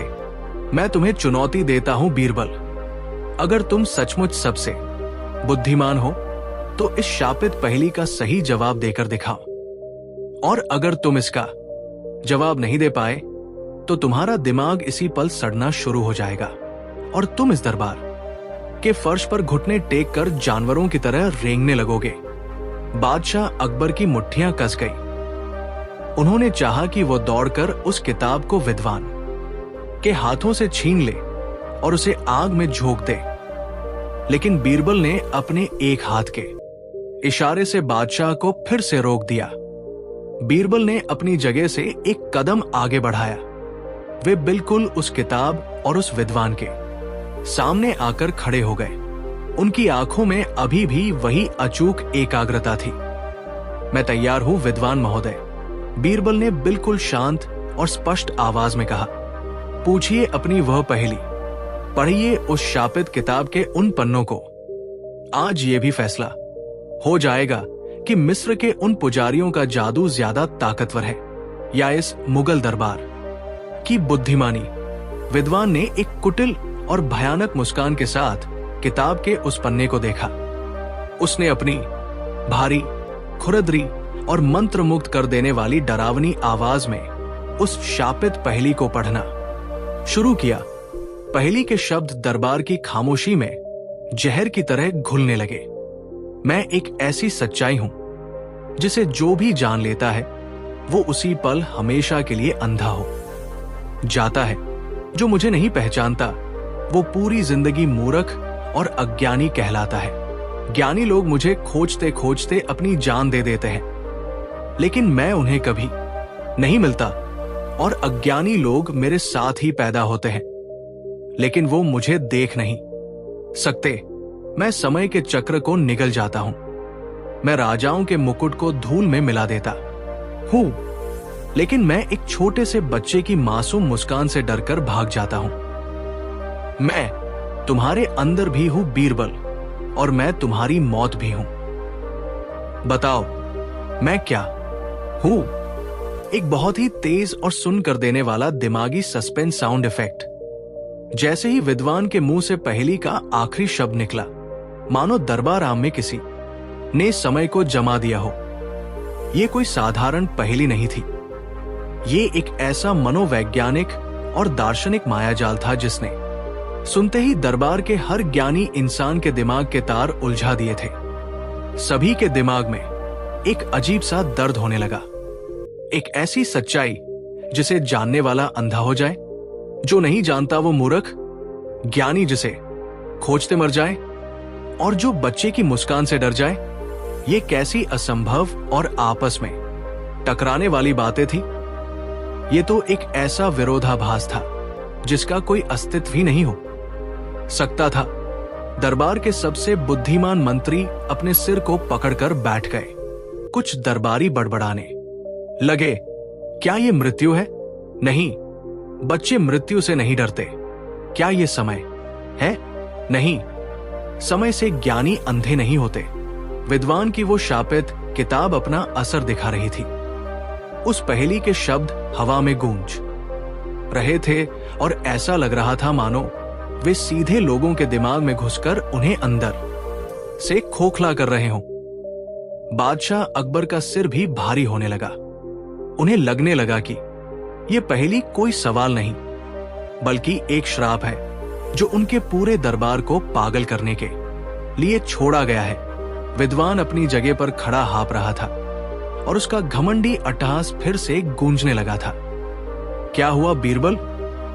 विद्वान ने चिल्लाते हुए कहा। तुम्हारे चेहरे की वो शांति कहा गई, तुम्हारी वो हाजिर जवाबी कहा गई। तुम्हारा दिमाग अब इस पहेली के अंतहीन भंवर में फंस चुका है। तुम जितना सोचने की कोशिश करोगे, तुम्हारा दिमाग उतना ही सड़ता जाएगा। तुम हार चुके हो बीरबल। तुम हमेशा के लिए इस शापित किताब के गुलाम बन चुके हो। और पहली बार, जी हां, इतिहास में पहली बार भरे दरबार में बीरबल के चेहरे पर एक बदलाव आया। बीरबल, जो अब तक किसी लोहे की चट्टान की तरह स्थिर थे, उनके माथे पर पसीने की एक बारीक बूंद उभर आई। उनकी आंखें उस रहस्यमय किताब पर टिकी थी। उन्होंने अपनी पलकें झपकाई, उनके होंठ कस गए। बीरबल ने अपना एक हाथ धीरे से अपने माथे पर रखा और अपनी आंखें पूरी तरह से बंद कर ली। दरबार में एक भयानक हाहाकार मच गया। बीरबल, बादशाह अकबर लगभग चीख पड़े। बीरबल, अपनी आंखें खोलो, इसके जाल में मत फंसो। बीरबल के दुश्मन अब जोर जोर से हंसने लगे थे। उन्हें विश्वास हो गया था कि बीरबल का दिमाग अब हार मान चुका है और वो पागलपन की उस गहरी खाई में गिर चुका है। बीरबल पूरी तरह से खामोश थे। उनकी आंखें बंद थी। उनके चेहरे पर एक ऐसी पीड़ा और कशमकश दिखाई दे रही थी जो पहले कभी किसी ने नहीं देखी थी। वो शापित पहेली उनके दिमाग के हर कोने में गूंज रही थी। विद्वान की खौफनाक हंसी और भी तेज हो गई थी। सबको लगने लगा कि आज बीरबल का अंत निश्चित है। आज दुनिया के सबसे बुद्धिमान इंसान की बुद्धिमानी ने मौत के सामने घुटने टेक दिए हैं। लेकिन तभी बीरबल के होंठ धीरे से हिले। क्या बीरबल सचमुच उस प्राचीन मिस्र के शापित और खौफनाक मायाजाल में हमेशा के लिए फंस चुके थे? क्या उनका दिमाग सचमुच पागलपन का शिकार हो चुका था? या फिर बीरबल के बंद आंखों के पीछे कोई ऐसा भयंकर और ऐतिहासिक तूफान जन्म ले रहा था जो इस घमंडी विद्वान और उसकी शापित किताब के चिथड़े उड़ाने वाला था? वो कौन सा अकल्पनीय रहस्य है जो अगले भाग में बेनकाब होगा? और मिस्र की उस किताब से जुड़ा वो कौन सा खौफनाक ऐतिहासिक सच है जो आज तक दुनिया से छिपाया गया था? अपने दिल की धड़कनों को काबू में रखिए, क्योंकि अगले और अंतिम भाग में जो होने वाला है वो आपके पैरों तले से जमीन खींच लेगा। देखिए इस महाकाव्य का 5वां और सबसे भयंकर, रोमांचक अंत, अत्यंत रहस्यमय, धीमी और दिल की धड़कने रोक देने वाले सस्पेंस संगीत के साथ दृश्य की शुरुआत। आगरा के उस विशाल और ऐतिहासिक दरबाराम में अब जो सन्नाटा पसरा था वो किसी आम खामोशी जैसा बिल्कुल नहीं था। ये वो सन्नाटा था जो मौत से ठीक एक पल पहले महसूस होता है। वो शापित और खौफनाक पहेली जो मिस्र के उन प्राचीन पिरामिडों के अंधेरे से निकलकर उस अहंकारी विद्वान के मुंह से गूंजी थी। उसने पूरे दरबार के दिमाग को किसी अदृश्य और जहरीले सांप की तरह जकड़ लिया था। दरबार की मशालों की लौ अभी भी उस रहस्यमयी नीली चमक में फड़फड़ा रही थी। हवा में एक दमघोंटू दबाव था। हर किसी की फटी हुई आंखें केवल और केवल बीरबल के चेहरे पर टिकी थी। बीरबल जो हमेशा मुस्कुराते रहते थे, जिनकी आंखों में हमेशा एक चंचल चतुराई नाचती थी, वे बीरबल आज पहली बार अपनी आंखें बंद किए हुए बिल्कुल बुत बनकर खड़े थे। उनके चौड़े माथे पर पसीने की वो बारीक बूंद अब धीरे धीरे नीचे खिसक रही थी। उनका शरीर एकदम सुन्ना और स्थिर था, मानो उनके अंदर की आत्मा उस शापित पहेली के खौफनाक चक्रव्यूह में कहीं बहुत गहराई में खो गई हो। बादशाह अकबर का दिल उनके सीने में हथौड़े की तरह धड़क रहा था। उनका दम घुट रहा था। उनके सबसे प्यारे मित्र और उनके दरबार का सबसे अनमोल रत्न आज मौत और पागलपन के दरवाजे पर खड़ा था। दरबार में बैठे बीरबल के दुश्मन अब अपनी खुशी नहीं छिपा पा रहे थे। उनकी दबी हुई हंसी उस खौफनाक माहौल में किसी चुड़ैल के ठहाकों जैसी लग रही थी। विद्वान का अट्टहास और तेज हो गया। हाँ हाँ हाँ हाँ, मैंने कहा था न जहांपनाह, मैंने कहा था कि इस किताब का मायाजाल दुनिया के किसी भी इंसान के दिमाग को सड़ा सकता है। देखिए अपने इस तथाकथित सबसे बुद्धिमान नवरत्न को। इसका दिमाग अब उस पहेली के भूल भुलैया में कैद हो चुका है। अब ये कभी अपनी आंखें नहीं खोलेगा। अब ये ताम्र इसी फर्श पर पागलों की तरह, लेकिन इससे पहले कि वो घमंडी विद्वान अपना वो जहरीला वाक्य पूरा कर पाता, अचानक दरबार के उस भारी और खौफनाक सन्नाटे को चीरती हुई एक आवाज गूंजी। ये आवाज किसी के रोने की या डरने की नहीं थी। ये एक हंसी थी, एक बहुत ही धीमी, शांत और सुकून से भरी हुई मधुर हंसी। अचानक से रहस्यमयी संगीत रुकता है और एक बहुत ही सकारात्मक, शक्तिशाली और रोंगटे खड़े कर देने वाला बैकग्राउंड म्यूजिक शुरू होता है। पूरा दरबार चौंक गया। विद्वान की हंसी उसके गले में ही अटक गई। उसकी फटी हुई आंखें बीरबल की तरफ घूमी। वो हंसी किसी और की नहीं बल्कि स्वयं बीरबल की थी। बीरबल ने बहुत ही आराम से अपनी बंद आंखें खोली। उनकी आंखों में कोई डर नहीं था, कोई पागलपन नहीं था, कोई खौफ नहीं था, बल्कि उनकी आंखों में एक ऐसा सूरज चमक रहा था जिसकी तेज रोशनी ने दरबार के उस नीले और खौफनाक अंधेरे को पल भर में चीर कर रख दिया। बीरबल के चेहरे से पसीने की वो बूंद गायब हो गई और उसकी जगह उनकी उसी चिरपरिचित, रहस्यमयी और अजेय मुस्कान ने ले ली।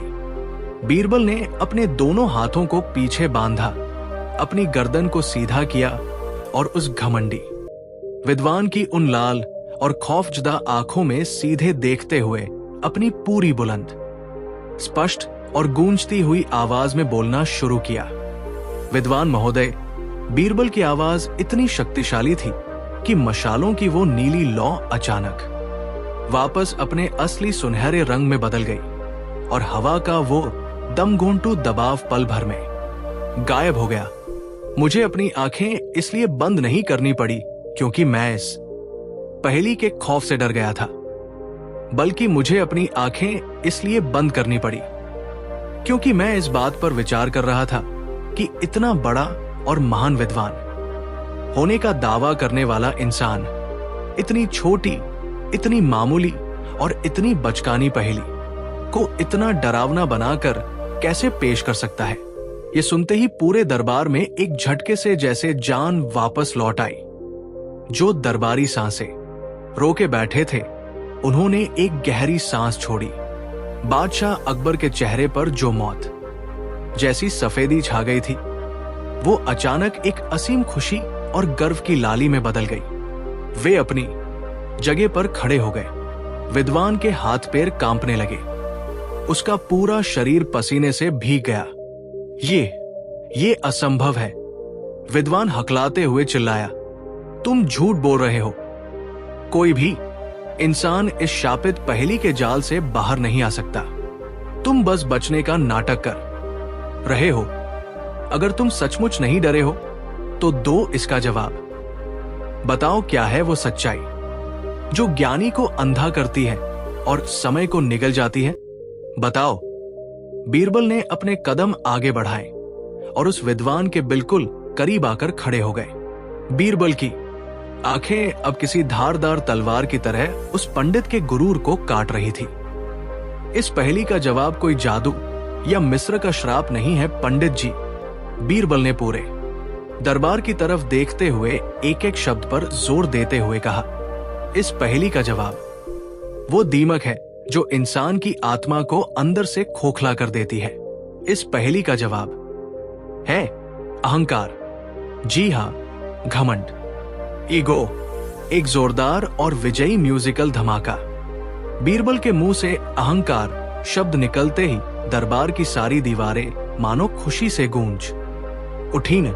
आज तुमने केवल इस दरबार की साख ही नहीं बचाई बीरबल, अकबर ने भारी लेकिन खुशी से भरी आवाज में कहा, बल्कि तुमने आज पूरी दुनिया को यह सिखा दिया है कि सबसे बड़ा जादू कोई तंत्र मंत्र नहीं बल्कि इंसान की असीम बुद्धिमानी, उसका शांत दिमाग और उसका अटूट आत्मविश्वास है। जब तक तुम्हारे जैसा नवरत्न मेरे साथ है, दुनिया की कोई ताकत, कोई जादू और कोई साम्राज्य मुगल सल्तनत की तरफ आंख उठाकर नहीं देख सकता।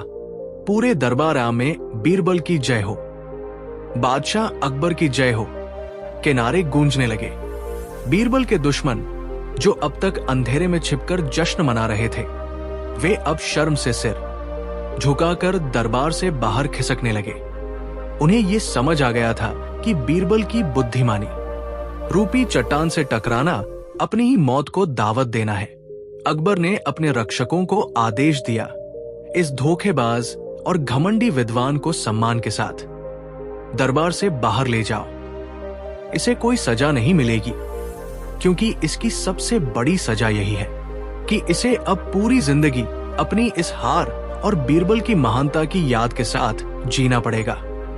इसका अहंकार टूट चुका है और एक अहंकारी के लिए उसका घमंड टूटना मृत्यु से भी ज्यादा भयानक सजा है। रक्षक उस विद्वान को उठाकर दरबार से बाहर ले गए। दरबार में जश्न का माहौल छा गया, फूल बरसाए गए। बीरबल की हाजिर जवाबी और उनकी उस शांत मुस्कान ने एक बार फिर साबित कर दिया था कि दुनिया की हर पहेली का, हर खौफ का और हर मुश्किल का समाधान केवल और केवल आपके अपने दिमाग के भीतर ही मौजूद होता है।